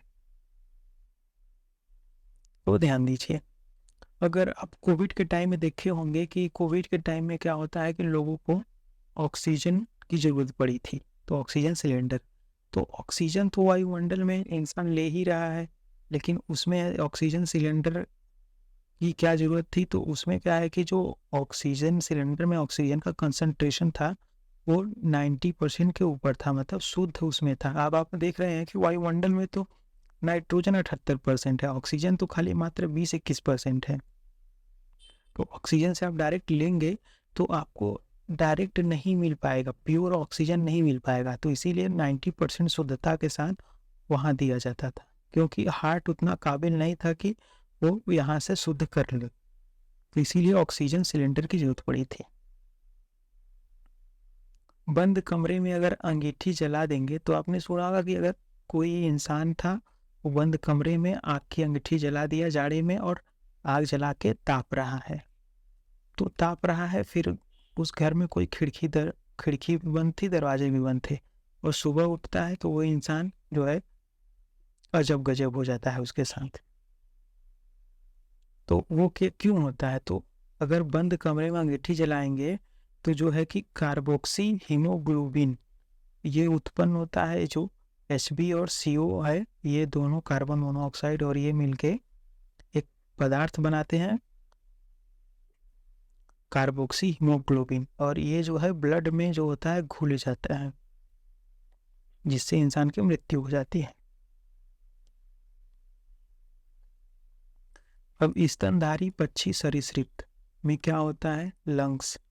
अमीबा यूग्लिन में ब्लड सरफेस। सांस कैसे लेते हैं? अब ये लोग जो होते हैं सांस कैसे लेते हैं? तो स्तनधारी हो गया पक्षी, और सांप सरीसृप हो गए, मेढक, कीड़े मकोड़े, पक्षी, और स्तनधारी मतलब मनुष्य। ये कैसे सांस लेते हैं? लंग से लेते हैं, फेफड़े से।